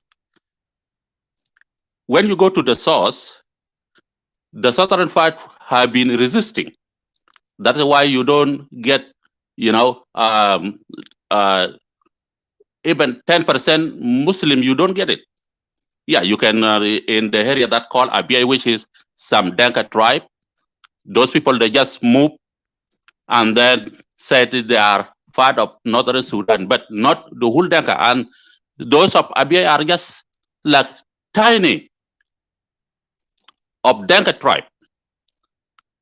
If you go to the to other fight, which is bordering with Central Africa, those tribes, yes, they are Muslim, but they didn't mix, because the Arab, what they do is when they want to marry your daughter, they will come and then they say, okay, yeah, we need your daughter. But if you want to marry their daughter, they don't want that, because they see you are a slave. And also because Arab of Sudan too, they were, capturing, black people as a slave, because, the slavery is started by Arab and some tribe in the Middle East before European. But people were resisting. So it's hard for somebody to say, okay, yeah, those guys are mixed, while in their villages or in their cities, there is no Arab even. How can somebody, just get a child with somebody without mixing with them? Just let somebody answer me. If there is a mix, we see the mix now from, slaves who were brought to North America or some other areas, in South America or something like that. Because of that mix, you see, the color little bit change. If there is a mix, you will see them, the color change, Because some of them now, they are in North America or in Europe or something like that. They're married from white people. If you see their children, how they look dark or they look a little bit, different color. We have to be logic sometime when we talk about something that we don't know. I don't think she was talking about the whole of South Sudan. She was probably talking about, let's say, it was a South Sudanese who was on YouTube. She was married to a European guy, no, Australian guy. No, I'm saying, yeah, if there is a mix, right. When we say, okay, there is a mix she's not between talking Arab about the whole or population. Right. She was talking about certain groups. You know what I mean? It's just like this. I mentioned about Don Cheeto, right? He looks very, very, he is African majority, but he has like 18% European genetics. And I think the girl name is, I think she's a Nuer girl. She lived in Australia and she found out that 12% of her genetics was Arabic. And, and she looks no different from other South Sudanese. So when people, like you might have one mixed child or mixed person, but when they get back in that population and they keep on marrying that population, that genetics from the dominant population will be the dominant on that child. And even though he might look, let's say, like a typical Dinka or whatnot, but when he do his genetics results, it might be 10%, 5%, wherever, say Europe or, I agree that. I agree with you. That is why I said if one of South Sudanese, yes, from the source, except married somebody from wherever, you get there is a mix, right? Right, there's a mix. What I'm saying is, if there is a mix, because those people, they were resisting for a long time. Okay, the people who we can say, okay, mix maybe one or two or something like that, but it's not, because to mix with people is, to live with them. Correct. Okay. And from there, then you get a mix. But if you are isolated, how can you get mixed? That is my question. Because South Sudanese, most of them were resisting, and they see, the Arab has an enemy. That's why they were a fight for a long time. Okay. Even those who went to the cities and then they get education, because the system were in Arabic at that time. They speak Arabic, but Arab themselves, they don't want them to marry their girls. So how can you say, okay, yeah, those people, they have Arab blood? I think you misinterpret what the person said. What she said, she was talking about a particular person, an individual, not the entire group, or not the entirety of, let's say the people who live in South Kordofan region or the Nuba Mountains or whatnot, but an individual or group of individuals, not the entire society. Yeah, that individual is like a kind of, is an isolated situation, which you just like, if you try to to get that percentage, it doesn't even maybe 0.00001%. Right. Okay. Yeah. So when you say, okay, yeah, those people who are there, you see them, they are, dark, but they have a blood which is this. But skin color does not necessarily I understand, because sometimes you have like you have groups, like you have. Let me talk for a minute. You have populations such as the Igbos, certain Igbo group people, and when they some of them are very extremely fair skin without albinism or whatnot. But when they do that DNA test, they're 100% their group. So skin color is not always an indicator of being mixed race, but sometimes it is. Yeah, can I just mention, like I was a refugee in Sudan for about like 9 years, and like I experienced the lifestyle there and how people identify. So there are like dark skin, like I don't know if the Beja, they're like Cushitic, and there's the Nuba and so on. Even though they're dark skin, but they are just dark skin Arabs. The Arab that right now in Saudi Arabia, we have to know these are like a mix of Ottomans and so on. They're not like, you find probably the real Arabs, the brown skin, the dark skin in Yemen or the Oman, and so on. So, but the thing is, in Sudan, what I realized when I was there is the people, they accept, like culturally, they accept everything about the Arabs. Like I was shocked, like there when a dark Sudanese would come and he would tell me, oh, I am Arab. Don't refer to me as anything but Arab. I'd be like, what is this Yes, serious? Like at the let me beginning, I was answer you shocked. this. Huh? Yes, you are right in that area. Let me answer you why that is happened. Bija, the Bijin, which is like in the Red Sea and side of Kassala, some of them, they are family with Somalian. Okay, even Bini Amer, you get them in Eritrea and they are in Sudan too. Okay, Yeah. those are Bijas, and they are Muslim, pure Muslim. Okay, yeah. Even if you go to Darfur, we are talking about black people or something like that.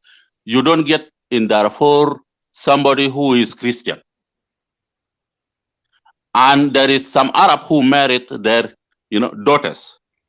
They got children, and the skin of those Arab tribe change into dark. But they don't have African language. They have Arab language, and they still call themselves they're Arab. The same now you can talk about what? About Jews who claim who are Jews in Nigeria. Okay? Because maybe just one guy from Jewish long time ago went to Nigeria and married, daughter from African tribe and got children, and they still claim. The same thing in Sudan, there is some Arab who got, who get into marriage with African tribe, but even their children are dark skin, they still claim that they are Arab because they don't have language, first of all, and their ancestors came from Middle East long time ago. And Sudanese, they know. Okay? Yeah. But there is some tribe who you cannot tell them they are Arab and they accept that. Even Nubian, they don't accept that. No, they don't. They have every right not to accept it. I have a friend from Sudan also that he's not Arab. He speaks Arabic. He's Muslim, but his father is really tall. He's really dark. I think he's and my friend's from Sudan and everything, but he has like wavy hair and stuff. But he knows that he's not Arab. He doesn't claim to be Arab. He's like a proud African, even though he speaks Arabic and Muslim culturally and all that. You know what I mean? But it's the same thing. It's the same thing with the Coptic. He's from Khartoum. I think his family's from Khartoum. It's the same thing with the Coptic people who live in both Egypt and in parts of northern Sudan. Got a lot of Coptic friends in both countries. And none of them claim to be Arab. They're white as snow, some of them, not all, but they're white as snow. And they detest you even call them Arab, because they have nothing to do with it. A lot of it has a lot to do with religious differences between us. You could feel the tension in Egypt between the Coptics and Muslims. Versus in Sudan, it's, the Coptics is a little bit more laid back there, but they have no claims as far as being from the Middle East, no claims of being Arab. I think personally, this is my point of view, and this is a lot of Coptics' point of view as well, too. They feel that the reasons why a lot of people consider themselves Arab in both Egypt and Northern Sudan is because of the Prophet Muhammad. And everybody want to be in the Prophet. If you're closer to the Prophet, that means you are more holy and you feel special. Yeah, and that too is a little bit like strange because, like, when we go back to the history of Kush, now there is some people who claim that they are Kush or something like that. But the land of Kush now is in Sudan. What about those tribes who are Nubian, who just left some of Nubian who are Danagila that you get from there, and then move to the south, which is border with South Sudan now. Because they were there, all of them, they were there. They were part of kingdom. What about tribes like the Jawalians? Jalain, they are Arab. Jalain are Arab. Okay. All right. Shuaiga, Shaygin, Shuaiga are Arab. And I mean, why the Hoffa aren't? They don't consider themselves Arab. Who? Hoffa-Wains. Alpha-Wain? Right. Alpha-Wain are not Arab because they are don't consider Nubian. themselves They Arab. just get intermarried long time ago because they got conquered by Arab. I mean, a lot of them would pretty much disagree with you on that one. Yeah, it's just because those who just brainwash, you know, it's the same like They might consider that about that with you. I mean, you know, I don't want now. to. I am from the. I am yes, because you know, if you get Alpha-Wain, you get like you heard about the artist Muhammad Wardi. Yeah, Muhammad Wali. I know who he is. Okay, yeah, he's from Alphawi. He's Alpha-Wain. Okay, he's Nubian. Right. It's the same like Nubian who you get from Egypt now in Aswan. Right. But if you ask them today, some of them they will say, yeah, you know, yeah, we are, you know, Arab, because some of them they see, you know, that one is totally different from those who are in the source, because those who are in the source are isolated. There is no Arab there. Here in Alpha-Wain, you get, you know, there is Arab here, like Shuaiga, the Nagila here, you know, one question I have to ask Jalain here. Gotcha. One question I have to ask you then. Yes. Why have you ever been to the Khartoum National Museum? Because I have been there. Why do the artwork of Christian Nubia, because you guys were Christian before the Manchurian Empire and all that, that the pictures and the photos look exactly like the Northern Sudanese today? Like Northern Sudanese today? Yeah, and it was before the Arabic conquest. Just go to Museum Khartoum when it opens. I don't know if it's open yet, again, because they're doing reconstruction. Go to the second floor, look at the Christian art, you still see Northern Sudanese faces. Because it was the Northern Sudan.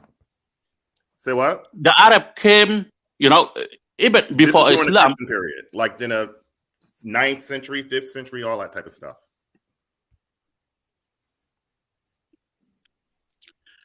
Yes, some of those things is just because when Arab, you know, because Arab, when they got into Sudan, they have like, you know, connection with Arab who are in Egypt, okay? Mm-hmm. And they get education. And now they control everything. Even some record, the original record, you know, got destroyed. Right. Now, have you read about the Makurian Empire? Makurian? Makuria. It's right on Wikipedia. You could look that up yourself. When Manchuria ruled both what is Northern Sudan all the way up to Luxor, Egypt. It was a Christian kingdom before Northern Sudan became totally Islamicized around the 15th or 16th century. Interesting history. They talk about that in academia all the time. Christian Nubia. That's after the kingdom of Kush, right?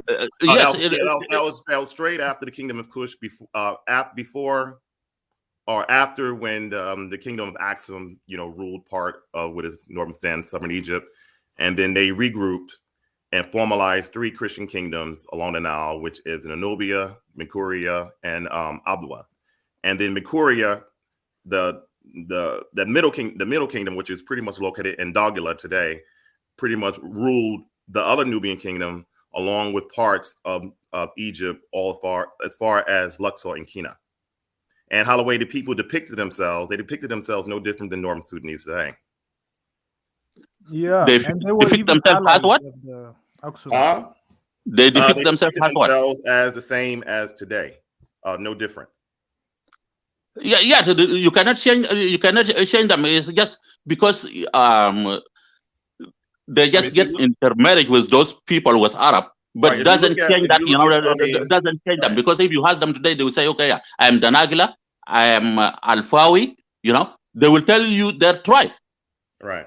And some of them, because of some of them, they went into the cities and they lost their language.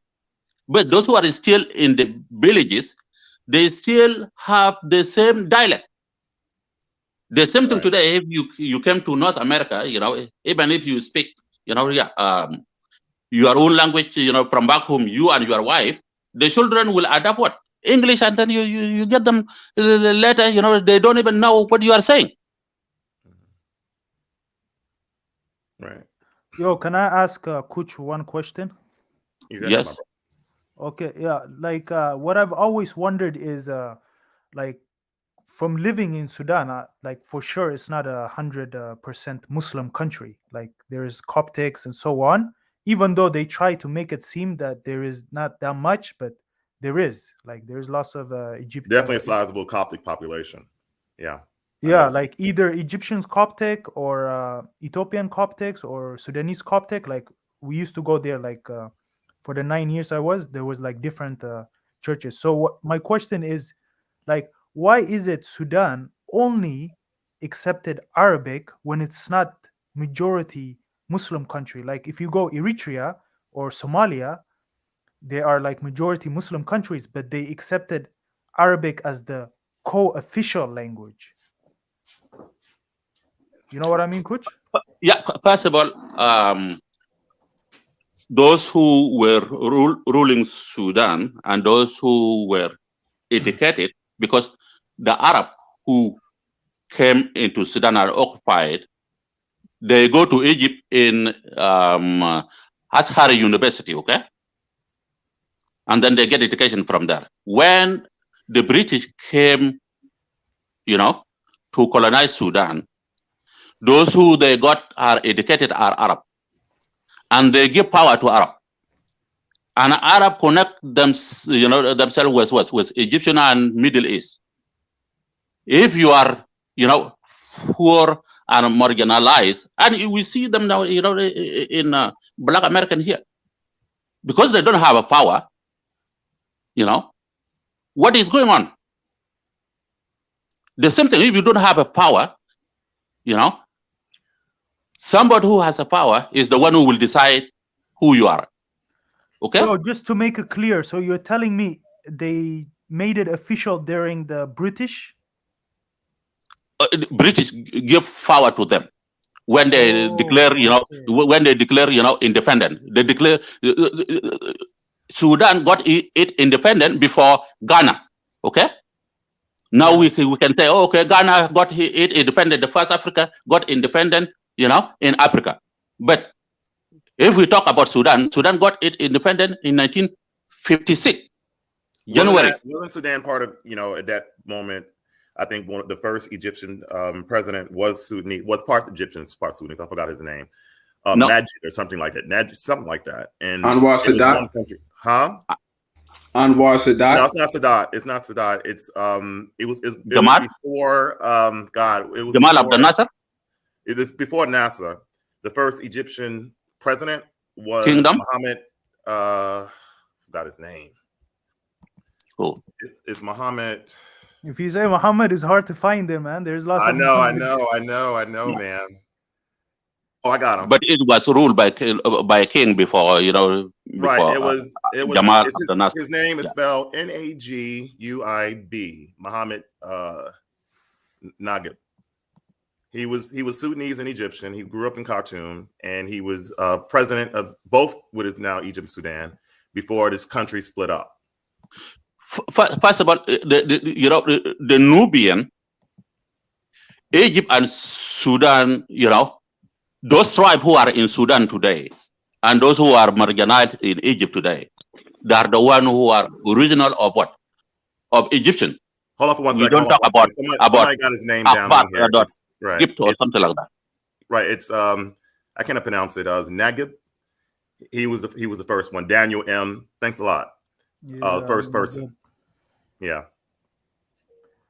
Yeah, it totally makes sense now, since Coach said when the British, like, if they put them in power, and especially when you said now it was half Egyptians and half Sudanese, so of course he was more loyal to probably to the Arabs, because even Egypt too. First of all, when British colonized Egypt, they were trying, to Sudan and Egypt, were considered as one country. Okay. Right. And then what happened is Sudanese themselves, because the Egyptians want to kick out the British, but also the British want to, to give independence to Egyptian and then come and colonize Sudan. But because there is a kind of connection between Egyptians and Sudanese who are Arab, you know, the Egyptian play some game, you know, and then, you know, they convince some of Arab who are educated at that time, you know, to declare, you know, that Sudan must be part of Egypt, and then the British has to go. But Sudanese too, they betray Egyptian because Egyptian want to, you know, to consider Sudanese as their slave too. Primitive, little bit, you know, educated people are just few, so we want to colonize them. That is the opinion of Egyptian. Yeah, they were like the first colonizers of yes, Africa. Yeah. Because it was like, you know, first of all, you know, when British, you know, colonized Egypt, the head were British citizen, okay, but the rest are Egyptian. But officer or like something like that. Mamluks? They were Egyptians, but they weren't like originally. They were like Mamluks. They were like no, Mamluk is long time ago, but we are talking about, you know, the time of colonization by Britain now, because during that time, he's talking about the Ottoman period. Yeah. The Ottomans. Yeah. I mean, I think the last king, wasn't he of Ottoman ancestry? Yeah, he was like Albanian or something. He was European. Right. Muhammad something. Muhammad Ali. No, Muhammad Ali is just that guy. Muhammad Ali was Turkish actually. He's from you know, the Turkish Empire. It's called Muhammad Ali Pasha. Basically. Yeah, Turkish Empire pretty much equals Ottoman Empire. Yeah, I mean, it's Ottoman Empire. It's just one of his son. And they used to come to, you know, to Sudan and capture slaves and then take them. Right. Some of them now maybe they are in Europe, even, you know, in America or something like that. You know, but people were resisting. Right, especially during. That's why people refuse to go to the cities and refuse to go to school. That's why you see even, you know, this effect now. You will see it in South Sudan during this war. Even when the Sudan got independent, although they agree with Sudanese, they were, you know, just convinced, you know, by just a lie to join Sudan, because British too want to colonize South Sudan. Okay, but the Arab try also to convince them to join them. It's not by force. And then from there, before British gave Sudan independence, they rebel. That's why, you know, you hear that South Sudan, you know, start its revolution in 1955 and 1956, you know, Sudan got independent. So the revolution started in 1955 before independence. But because they have agreement, that's why they still connected with Sudan. But Sudanese too, they want to what? To colonize South Sudanese because they think those people are primitive. The same thing that Egyptians want to kick out British and then they colonize Sudan. But the Sudanese betray Egyptian too. And then they say, okay, we are taking our independent country. You know? And they're thinking too, they want to get independent in order to what? To colonize South Sudanese because they think that is still there is slave. Okay, I mean, that's why you see that the long civil war in Sudan was in. Kush, you're talking about the Juba Conference, right, of 1947? Yeah, yes. And, you know, because South Sudanese. The Juba Conference was. Right. They didn't have no say into it, really. I mean, they should have. But Juba Conference was in 47. Right, 1947. But we are talking now about 55. The revolution started in 55. Right. I'm saying the Juba Conference happened after World War II. And South Sudanese people didn't really have a say.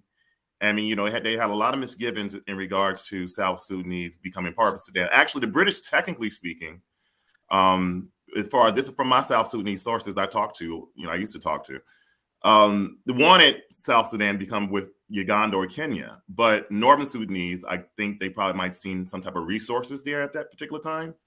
Yeah, because everybody want to cheat on other person, like the way I tell you, yeah, they want to North Sudanese. They think that they are educated, and then yeah, those of South Sudanese that are still primitive, so they will be there slave, because North Sudanese too, they were taking they were taking people as a slave and give them to Muhammad Ali Pasha in Egypt, and then Muhammad Ali Pasha should take them to Turkey, because that was during the Turkish Empire. Okay, that was Osman Empire. Right.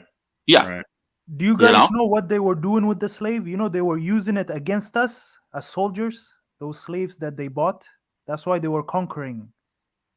Yeah, even those, even if we talk about all those things now, those who were empires, who are Muslim, they were connected with what was the Middle East, and what they do, because they are Muslim, they think themselves they are superior, and then they capture the people who they think are not Muslim. It's almost like similar to the rapid force unit that Hamdi have, and he sent his troops to Yemen and also to other areas in Sudan to quell the protests. Yeah, the rapid force units, right? Yeah, so the history of Sudan is a little bit complicated, and people don't know it very well, because most of them, even after independence, those who just get into school, and if they they upgrade and just reach up to the level of university or something like that, if they go to outside outside of Africa, mostly they go to London, get their PhD and come back or something like that. But you see a lot of them in UAE as well too. I notice a lot of those who are Arab, because because of that, the thinking that we are part of Arab League or something like that. Right. But those who are pushing people toward Arab League are what? Are Arab who are Muslim, and that's why I said, those people, some of them, you see them, they are really dark, but they still claim that they are Arab. And they have a right, because their ancestors, even if today, because head of the family is what? Is the husband, right? So if I marry today and I have children, those children is still what? Claim my ancestors, right? You as a Sudanese, what would you like to happen? Would you want the Arabic to be a co-official language or official language, or? I think that's too late for that. I think it is official language. You really think it's too late? Yeah. I mean, because I don't think nobody's willing to speak each other's language from that point. I don't know. What I'm saying? Let me tell you this. Nothing too late, and nothing. What should I say? Because the way. Nothing impossible. Yeah, but no, it's not impossible here, because everything change, according to the power. Okay, somebody can come to the power today and then just say, yeah, we don't want Arabic, or somebody can go, and just claim presidency in Ghana today and say, you know what, yeah, we don't want English, yeah, and force people to, to create different language. Okay, we now talk about Swahili, part of it is Arabic language. Well, it's mostly Bantu. It's mostly Bantu, but they have Arab loan words. Like even when you say Bantu, who are Bantu? So because when you say Bantu, I mean, what I'm saying is it has a Niger-Congo. What I'm saying is more closely related to the other peoples in the region who speak like different languages, probably related to it. It's just like English, right? Like, listen, what I'm saying. It's just like English, right? English use a lot of Latin words, but in its core, English is a Germanic language. It's the same thing with Swahili. It's a Bantu language in its core, but they have a lot of borrowed words from the Arabic language. I mean, I haven't heard in Swahili Kefalik, or they might share numbers like Wahed Ethnin, the numbers, but or Ilalaka. No, because those Arabic language were brought by Arab who were in those Address themselves in the first person as Anna, Anta, Auntie. That's not in Swahili. Yes, yeah, but we don't deny that, you know, most of it, Arabic is there. I mean, because even up to date, you know, there is Arabic loan words, not the Arabic language. It's just like English. A lot of English words is Latin, but at its core, it's an Anglo-Saxon language or Germanic language. Yeah, when we say Boro is just one word or two or something like that. Even in my dialect too, you know, yeah, we have some words which we use, you know, are Arabic or are English, because if this thing come today, you know, yeah, let's say, you know, yeah, I send computer to somebody, and then how is he going to, you know, yeah, to call it? He's going to call it computer because we don't have it before. Right. Okay. Right, yeah. right. So that one is totally different than the word that we get, you know, in Swahili. I mean, it's all about sentence structure. Like I was telling you before, English has, if you look at the dictionary and, you know, study the English language, it has like about 30%, you know, of, you know, Latin influence words and other influences and stuff like that. I mean, that's just no denying about it.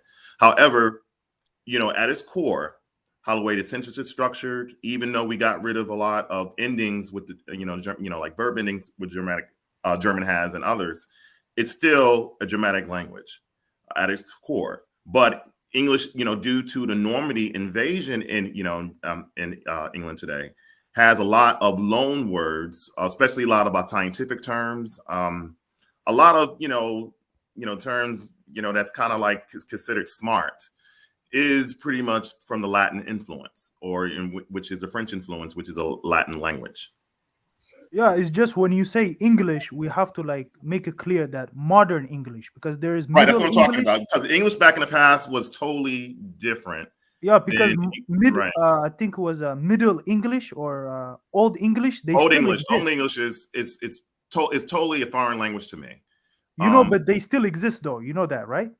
Like in some part of England. I don't know if it exists, but I know that other people in England, they speak, you know, like the Welsh people, they do speak Welsh. The Irish people, some people, not all, speak Gaelic, along with certain Scots, which is a totally different language family altogether than English. Yeah, I've heard a couple people that spoke Middle English is similar, but it's wild, man, crazy. But Old English is totally foreign. You know, none of us. Yeah, Old English, we can take that out. Just Middle English and Modern English. Right. What I'm saying is that's with, you know, the Normandy invasion changed it, but the sentence structure is still pretty much Germanic. Yeah, definitely. Every language can borrow from, you know, but it doesn't mean that, you know, that language is really, you know, consists of all those, because there is original language, but what you borrow is just minimal, and we don't consider it. Even now, we were talking about nilotic, okay, or Bantu, but if you have some of them, because when we talk about Bantu, we have some of them even in South Sudan who are Bantu, you know, but if you ask them, are you Bantu now? He may say no. Or where did you get nobody used those labels. When I went to Sudan, nobody called themselves kushitic, nilotic, Saharan. I mean, you talk to a normal person, you have a normal conversation. You don't have none of these, you know, linguistics. I mean, they might say where they're from, the village they're from. Or they might say, I'm Jalian. You know, I'm from Kasla. I'm from Wadahafa. You know, Wadahafin. You know what I mean. Nobody talks about, you know, these linguistic stuff, which I pretty much learned online. Which I'm like, oh, okay, people actually say this online, but in the real world, I never heard, you know, someone refer to themselves as that or refer to themselves. They do though in Ethiopia. They do in Ethiopia. Oh, they do. Like I know in Kenya. I know Kenyans do a lot. Yeah, even Kenya, some part of Kenya, but especially in Ethiopia and Somalia, it's very. They would tell you, oh, if you're Cushitic, they will first tell you, you know, oh, you Cushitic, Omitic, or Semitic. Then, after you tell them that, then they will tell you your tribe. Then, after you tell them your tribe, then they will tell you your clan. After you tell them your clan, then they will say what city or what town. So, it's very. But the question is, when they say we are Cushitic, okay, and we know that the land of Kush is in Sudan. Are you saying that, yeah, they migrate from Sudan? Which tribe are cushitic even? And what about those of Nubian? Because those of Nubian, which we are talking about now, like Al-Fawain or Al-Mahas or Danagila, you know, they are in that land now. We call Kush. That land we call Kush now are those people. And some of them who ran away, you know, are in Nubian mountain today. They are really, really black when you see them, like, you know, like those of in South Sudan, you know, or those of in Senegal. Okay. No, we're saying like the Beja in Sudan and in Egypt, they are 100% Cushitic. But you know, I don't okay, think. but they are not in that land. They are not in the. You are talking about the side of Bar Amer or whatever, you know, Kasala, the side. It's still in Sudan, though. Even if you meet them, a Beja, they wouldn't even know what a Cushitic is. No, they do. They're closer to. I mean, no, a lot of them. Nobody know. Nobody know, because the land in those books in Sudan, you know, that land is where is in the area that, you know, yeah, we see those of Nubian today. Are you saying that, yeah, you know, the Somalian are, you know, yeah, from? No, I don't think he's saying that. He's more saying more or less like, you know, they consider these like language families in a way. I mean, I'm saying they are from there as well too. Like, I'll give you guys. Okay, I got you. There is like, you guys can search it up right now. There is in Ethiopia. There is it's called the Izana stone, and it's from the 4th century.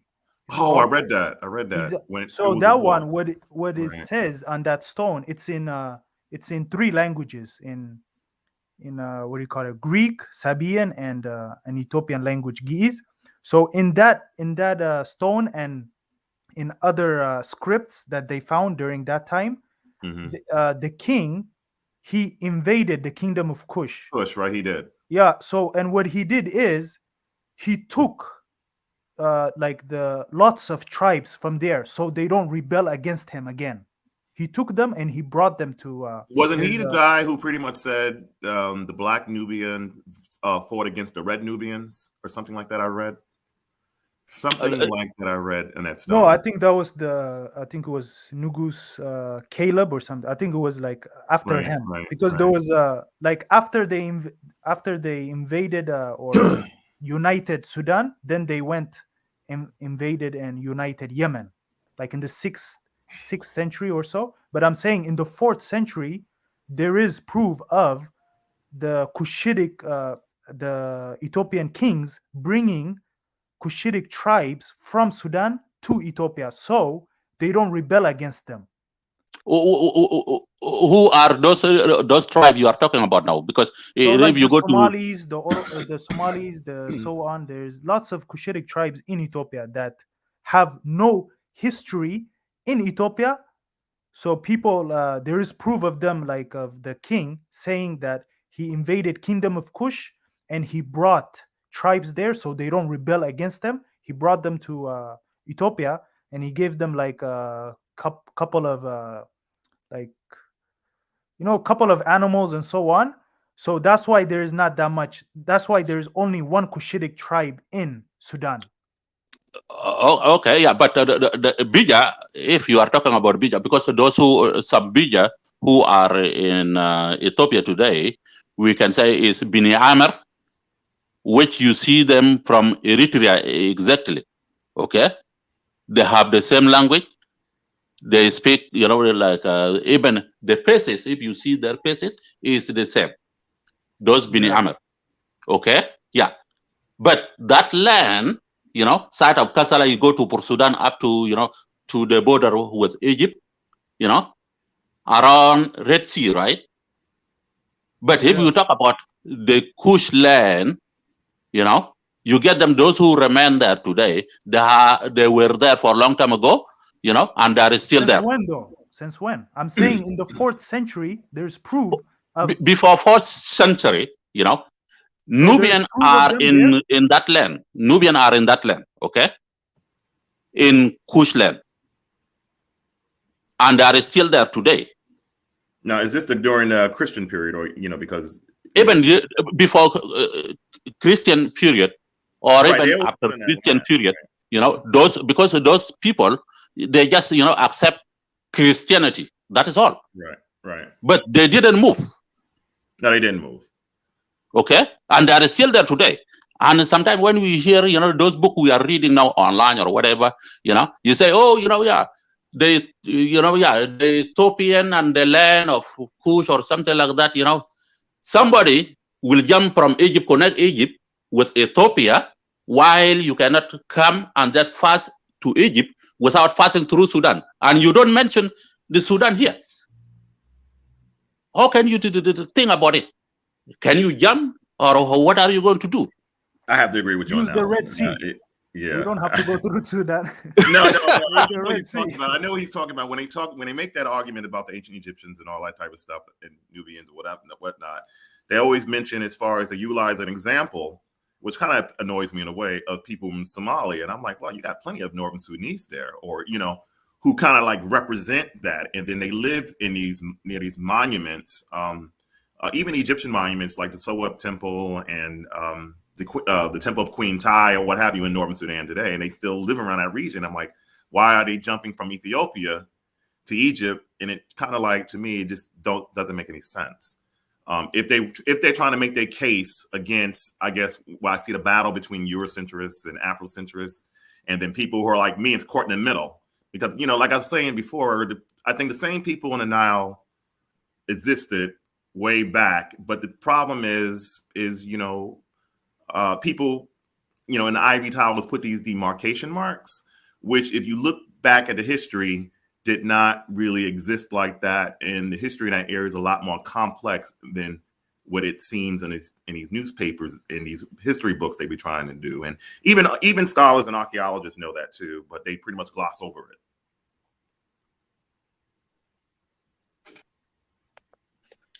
Okay, guys. Yeah. Just I was trying to contribute with something, but I will leave for now. And no, come back, Kush, come back. I have a lot of questions I have to ask you. Probably a lot of. Maybe next time. Maybe next time. Let me try to improve my English a little bit. Maybe I will tell you more than that. I'll say it like this: the more you come on here, the more your English will improve. Okay, thank you, guys. Bye. You're welcome. Okay, peace, bro. Peace. But yeah, man, it's very interesting. The Sudanese, it's like you said, they have lots of ancient history, but the reason people like I noticed they skip them over is because the Sudanese don't take pride of their ancient history. That's why. I don't think so. I don't think so. It really depends, because when I was there, you had people who really, really took note of the monuments that they have there, and they said this could be really good. I mean, it would be good for tourism. And you have a lot of ethnic Nubians who are there, who are very, very, like he was mentioned. That's why a lot of ethnic Nubians do not accept that whole Arabic. We mix with Arab crap. They will pretty much curse him out if he said that. Even cops will. I mean, they say, yes, I'm fair skinned, but I am not an Arab. There's nothing Arab about me. They might say that they're from the Orient, or, they don't want nothing to do with Arabs. Yeah. And I can understand that. They don't want nothing to do with Arabs. So, and I have a lot of Coptic friends, both in Egypt and Sudan. I went to a couple of weddings there. They don't want nothing to do with Arabs. I mean, they complain about, one of my friends complained too much about Egypt. You know what I mean? It's kind of like you bring on your I wouldn't say your problems to the next country, but whenever anything is mentioned about the relationship between Egypt and whatever president we have, I remember my buddy used to say, the Republicans are better due to the fact they're hard on Arabs. So that's how the way he feels about Arabs and Muslims in general. Yeah, me too. As a Ethiopian, like us, I think we are the most hard on the Arabs because we see them as our competition, basically. And they are a competition not only of Ethiopian but to the Africa in general, you know, because I think Egyptians see Arabs as the oppressor. The same way, I guess some African Americans, not all, but a lot of us, you know, consider our white people, even though I don't say it's not all white people have that power. Obviously, if you've been around white trash before, you know what I'm talking about.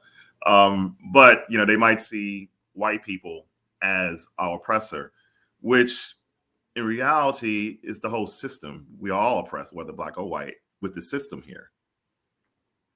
yeah, but it depends how many people you oppress, you know. If you're just oppressing your people around your area and you're oppressing them just to, you know, obey the law and so on, okay. But if you're oppressing people like from far away from where you're living and you're making them, you know, like speak, you know, like basically force assimilate and so on, it's this is that's what happened with Egypt, basically. You know, after the Muslims came in power, you know, the people were forced to assimilate to the dominant power and then switch religions. And that's what happened with Northern Sudanese too. They were, like I said, they were Christians. That's why I connect the Christian empire. I'm like saying, you know, the Christians didn't look too different from Northern Sudanese today. I mean, you look at Google Nubian painting, they look exactly like the people in Northern Sudan today. But you know, us even as well too, as Africans, like when we were getting independence or, you know, fighting the so-called, you know, white oppressors out, we didn't even care about the Arabs. I think that was a big mistake on the African Union at that time, because we basically betrayed our either Sudanese or the Amazighs and so on, because yes, the white people were oppressor, but the Arabs were oppressor longer than them, and they basically just let them continue with their oppressing. I guess with the Sudanese case, you know, because some groups like the Jalian, they're the largest group. They do, a lot of them do consider themselves Arab or part Arab. But when you go and ask them, I think, do you look like a Gulf Arab? You know, they just laugh. I'm like, no. Or like a Lebanese or somebody from the Levant. You know what I mean? You know, they'll laugh. I say you have more similar. You look more similar to various. It depends on the way the Jalian look like. Various different African populations, or even some of them look Egyptian. So. You know, it really depends. But if you talk to a Nubian, no, they don't really. And a lot of Nubians look like Horn of Africans. They don't really consider themselves Arabic. I mean, that's kind of like offensive to them. Yeah, the real Arabs, they get offended. Like I've seen this in Sudan. It's very funny. They do. Tell them like straight up, you guys are not Arab like us. Like if they're close with them, like they'll get serious, you know. They'll tell them like, technically you guys are not Arab, you know. There's a big division in the Arab community as well too.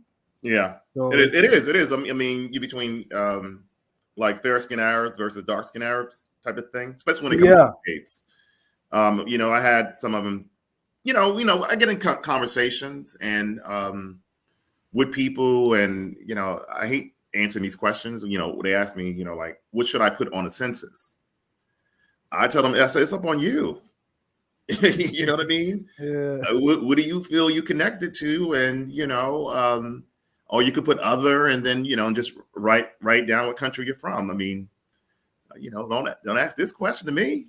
That's on you. That's a personal thing.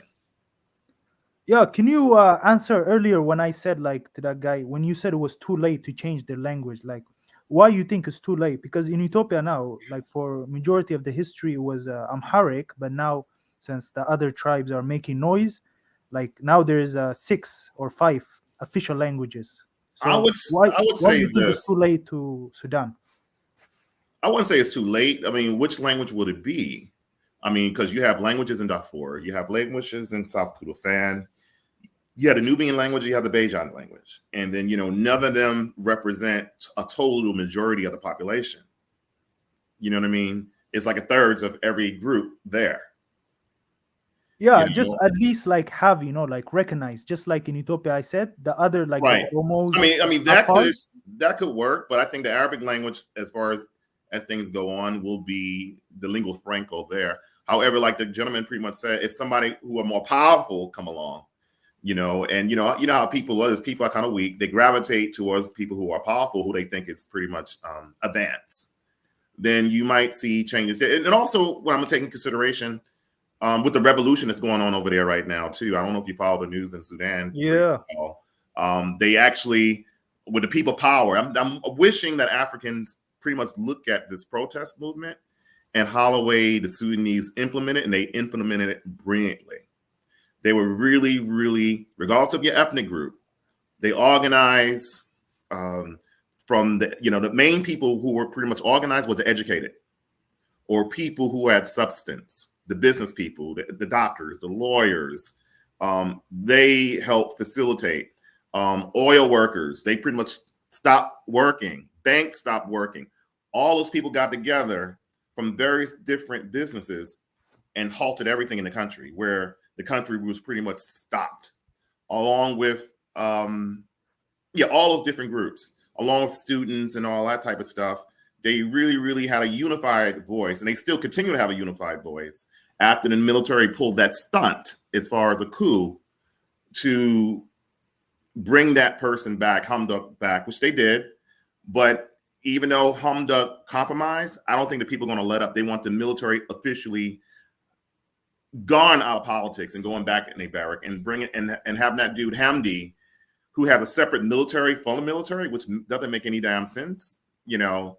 The reason for that is like the one that you said, military. It's not Sudanese military. It's an Arab military. It's an Arab. They're basically founded. He's the butcher of Darfur. He was part of the Janjaweed. Exactly. Yeah, that's why. So they have the right, because these are not militaries that are for the interest of the Sudanese. No, it's not. And then a lot of those guys are sent to Yemen. Exactly. Doing the duties of Saudi Arabia. So Yeah. I mean, causing all types of mayhem and chaos. Yeah, I feel bad, man. Especially I do. Me too. I was about to go even like during winter here. So it's winter out here, so spend winter there, but I have no choice. No, because I was invited to a wedding over there for next year, but not in Sudan, but in Egypt, South Egypt. But I'm not sure. Nothing's going on in South Egypt, but I wanted to take a little hop to Sudan and visit some friends there. But I don't know how long the protest is going to last. Hopefully they get the military out. Time the wedding, time I go to the wedding, that'd be good. But I really feel.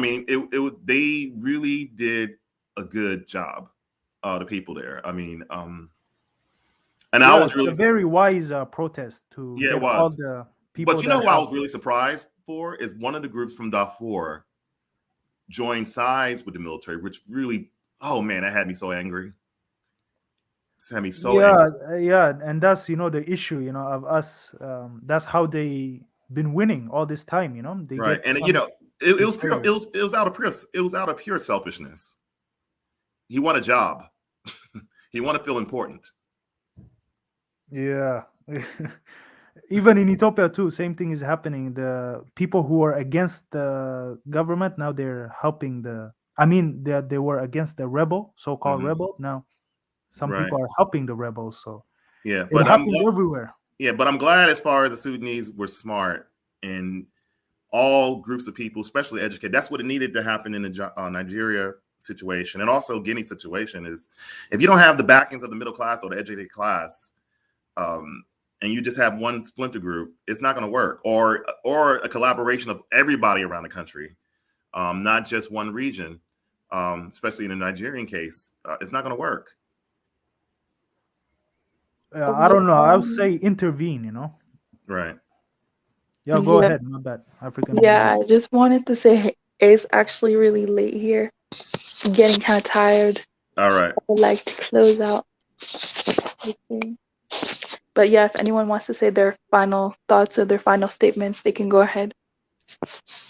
Yeah, I'll just say thanks. Putting me on, and y'all have a good one. It was nice talking to y'all.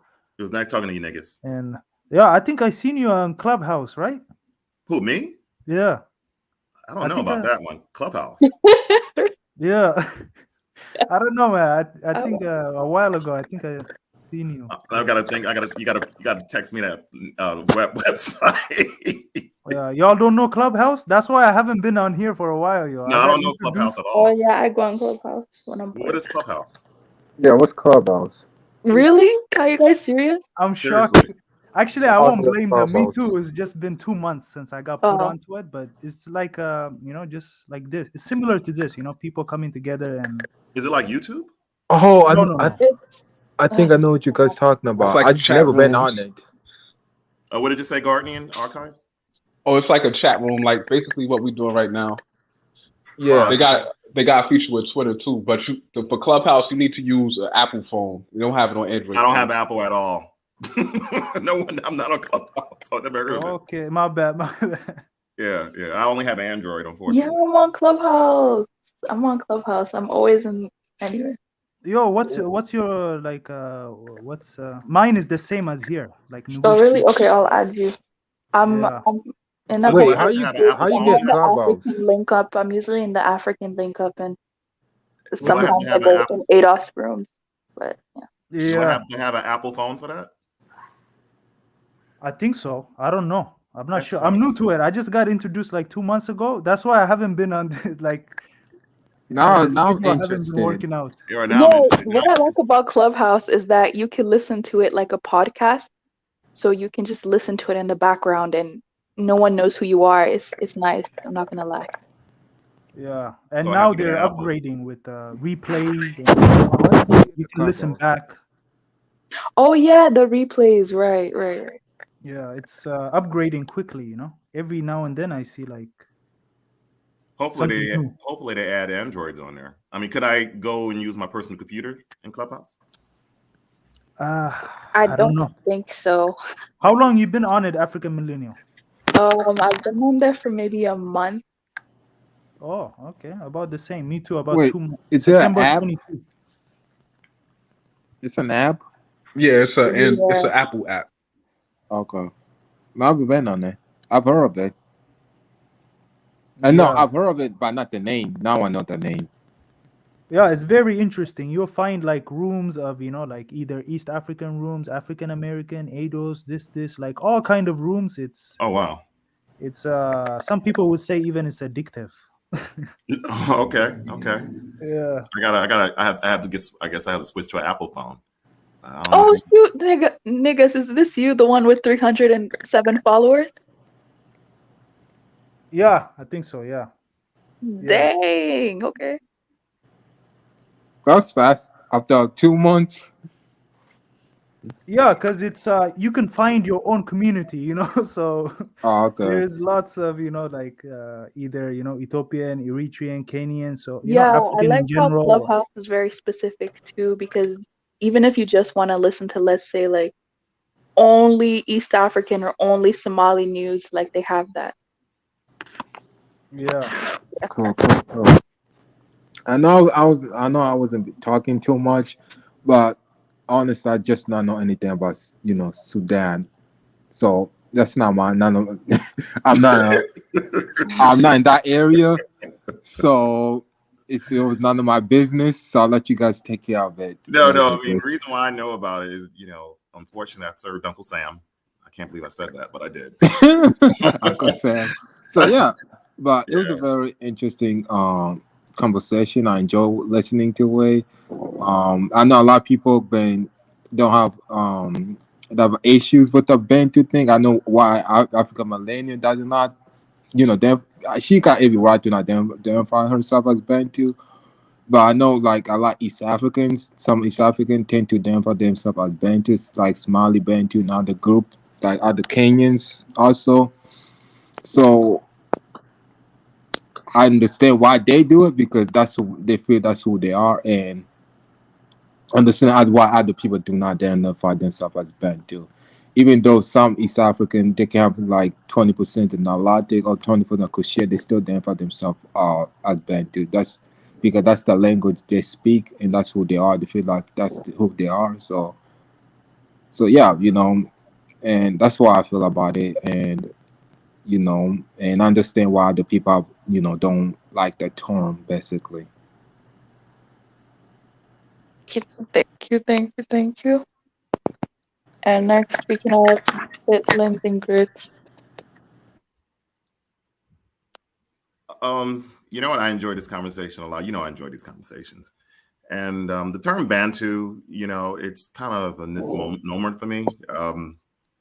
I mean, it should be a misnomer for everybody. And what I think what we need to concentrate on, if you really, really want to study as far as African studies or whatnot, is far as, okay, why did these traditions, you know, I wanted to make this point. Why do these customs, not only just, you know, we look at genetics and we look at linguistics, we also have to look at certain common characteristics that occurs in different cultures. In regards to, I was mentioning the king burial thing, where the king buried himself along with his princess. We need to go back and find out the reasons why that happened. Why did female circumcision was practiced? Was it a form of oppression back in the past, or did it have a different meaning? A different meaning in the past than it does today, even though I don't agree with it. Sometimes we have to look at things that we don't agree with it and find out what was the purpose for it, because there had to be a rhyme and reason why people did it, because you even had it among the royalty. Why, you know, in Africa, and also in parts of India too, but it occurred a lot in Africa, in different African countries. Why certain tribes are matrilineal? When I mean matrilineal, that don't mean any type of, you know, matriarchy, but why did kingship or royalty pass through the mother instead of the father? Those are the things we have to ask ourselves if we want to take this really, really seriously and figure and put in the puzzles as it goes on. That's all I have to say. Thank you. And there's a question for Niggas, if he's still here. Do Ethiopians eat raw meat? Yeah, I'm still here, yo. I was gonna ignore him, yo. I always said that. But yeah, yo, of course, Ethiopia is a population of, you know, over 100 million. So of course there is people who Some eat tribes that eat raw. raw meat. Actually, Yeah, I went there to is. an Ethiopian restaurant. I did try raw meat, so it was Yeah, I mean, I knew Ethiopian ate raw meat, but I also know not every Ethiopian, certain group of Ethiopians. Yeah, if it's basically the for me, southern. if you could eat sushi, you could eat raw meat. That's all I have to say. What? I never. Okay, what meat? What meat? What meat though? I mean, sushi. Lamb. Sushi is raw. Lamb? Yeah. Okay. And beef. I think I had a beef raw meat. It was like a hamburger meat. Yeah, Oh, that one is risky. I You don't gotta be eat careful. sushi, so I'm not gonna try raw meat either. But yeah, man. Yeah, so we do eat it. If he wants to know what tribe is traditionally eat it, is the Gurage tribe. It's their traditional food. There's this Ethiopian food I need to try too. It's I forgot what it's called, but it's a type of meat that you guys cook in this stew. I know I sound so basic, but is this meat that you guys cook in this stew? Is it Dora Watts? Yeah, I need to try Oh Dora yeah, Watts. I need yeah, to try that. yeah. Doro what? Yeah, it's amazing. It's yeah, I totally suggest it. You know, I if you were have to here, I admit, I would have love showed you the Ethiopia. best place. You know, I if you have to were on admit, the west side. I have to admit, I love Ethiopian honey wine. That's really good. Yeah, that one too. It's honey wine. It's yeah, man. It's yeah, it's good. We should try. You know, our the African food. You know, me too. I want to try what do you call it, jollof rice and so on. You know, fufu. Never had Fufu I jollof tried before. rice. Mr. Ghanaian, just saying. Huh? Never had the jollof Nothing. rice. So Yeah, me too. I tried fufu. I like it, but I try jollof all rice, types no. of food, Ethiopian roy boy. So I tried Mexican food, I tried Italian food, I tried all types of food, including my own foods as well. Soul food, which is pretty much shared by both. If you go to the southern part of the United States, both white and blacks. So I don't know if you're trolling, but I mean, because I seen your little comments and I pretty I much mean, to be honest, up here it's easier to find Ethiopian food. It's a bit harder to find like Somali and like other people food. And also, yeah, it's easier to find Ethiopian, Nigerian, Kenyan, like the biggest groups of people who travel. Like when you get to the smaller countries, you have to know people from there and eat it from their house, like type of thing. Like they're not really like big restaurants like that. Yeah, I mean, there's a few Somali restaurants I know in LA. I haven't tried it yet, but there's a few. And I think it was one Kenyan one and a few Nigerian restaurants I've been to actually here.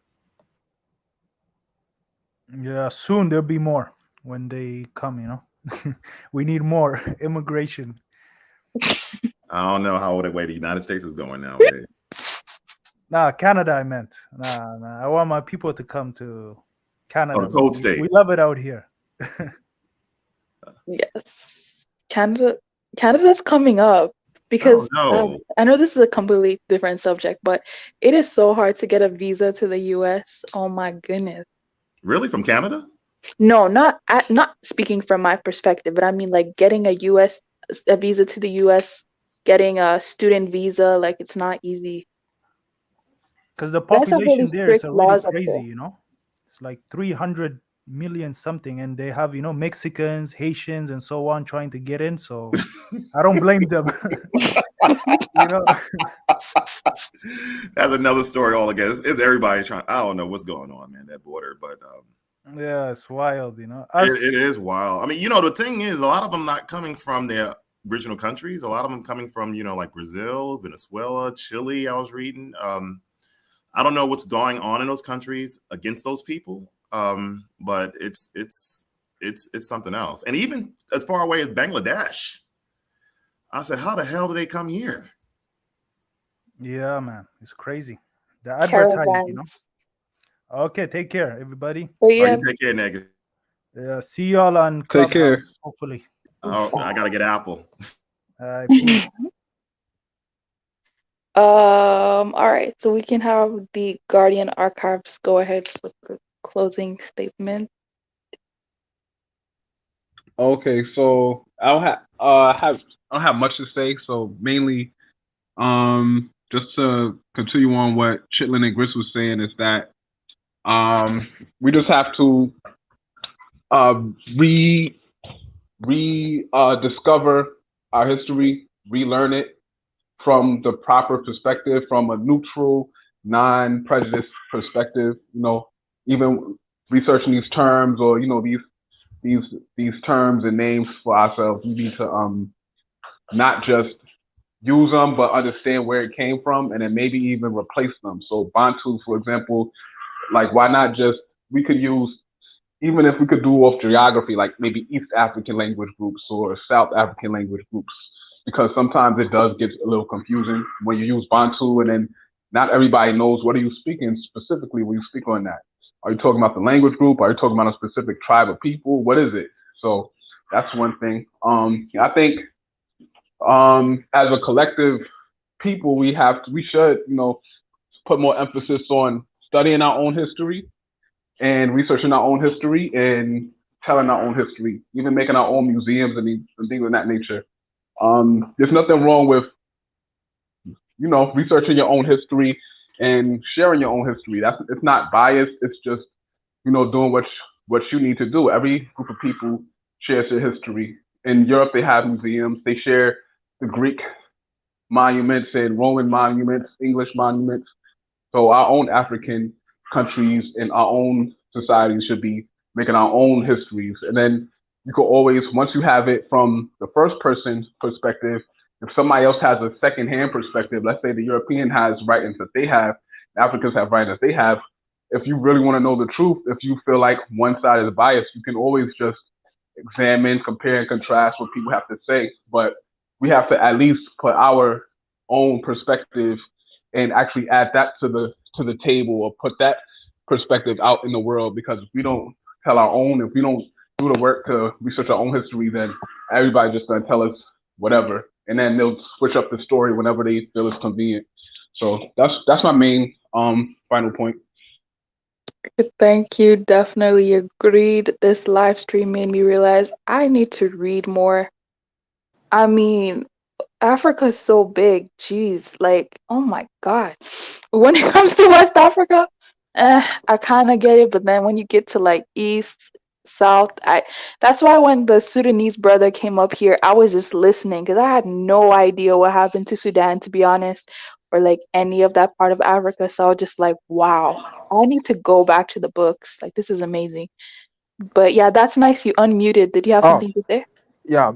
When it comes to Sudan itself, I only know details, but not a lot. So I'm not about to speak on stuff that I'm not really clear or do not know. about too much. So that was not conversation for me. Only time I know when it comes to South Sudan, I tend to know a little bit more because a lot of times, you know, like other like other East African from like Kenya and Uganda, they tend to more hang with those type of South Sudanese more. They tend to befriend those type of those Sudanese than North Sudanese basically. I mean, most Northern Sudanese don't go to those places unless they're rich and they have vacation. I mean, Yeah. you see a lot of them in definitely see them around the Arabian Peninsula. Met a lot in Yemen, met tens of them in Abu Dhabi. Like a lot of the kids who graduate from college, they don't go to Egypt. I mean, Egypt is too poor. They usually go to. That's what they tell me. So this is that they tell me. They usually go to the Arab countries because they have a lot more things going on there. And Sudanese, I looked up as nerds in the Arab world, you know, because a lot of them are good at computers, supposedly. Oh, So, really? yeah. So, you know, so they usually go to those places where they feel, you know, anybody will go to some place where they're going to get more money. And then, you know, like that's why people come to the United States and, you know, more economic opportunity. And you'll find some of them in, you know, let's say Malaysia. A lot of them go to Malaysia and also England. You know, so you have some that go to England and in various European countries. Okay. Didn't know that. Yeah. So yeah, I mean, I have to do some reading also. They asked to touch up on those. I always tend to focus more on that region, on certain type of region. So when it comes to other region, I tend to touch on it, but not too much. You know.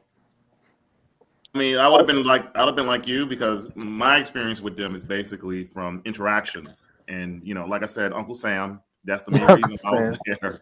You know what I mean? If it wasn't for Uncle Sam, I wouldn't have cared much. But that's the reason why I was there for many years. So not just Sudan, but that region. Yeah. Interesting. Okay. Peace. And I will suggest if anyone does have an Apple product, download Clubhouse because you can also learn from other Africans or other people from other countries on Clubhouse. It's also another way to connect with different types of Africans. Like last time I was speaking to people from Mali and I've never met anybody from Mali. So it was really interesting to be able to speak to them because they were the first people from Mali that I met and they were talking about how they were fulani and blah, blah, blah. So it was really, really interesting. So yeah, that's another way that you can connect with other people. But yes, I do have to go. But thanks everybody for being here. Good And night. I'll see you guys next time. Have a wonderful night.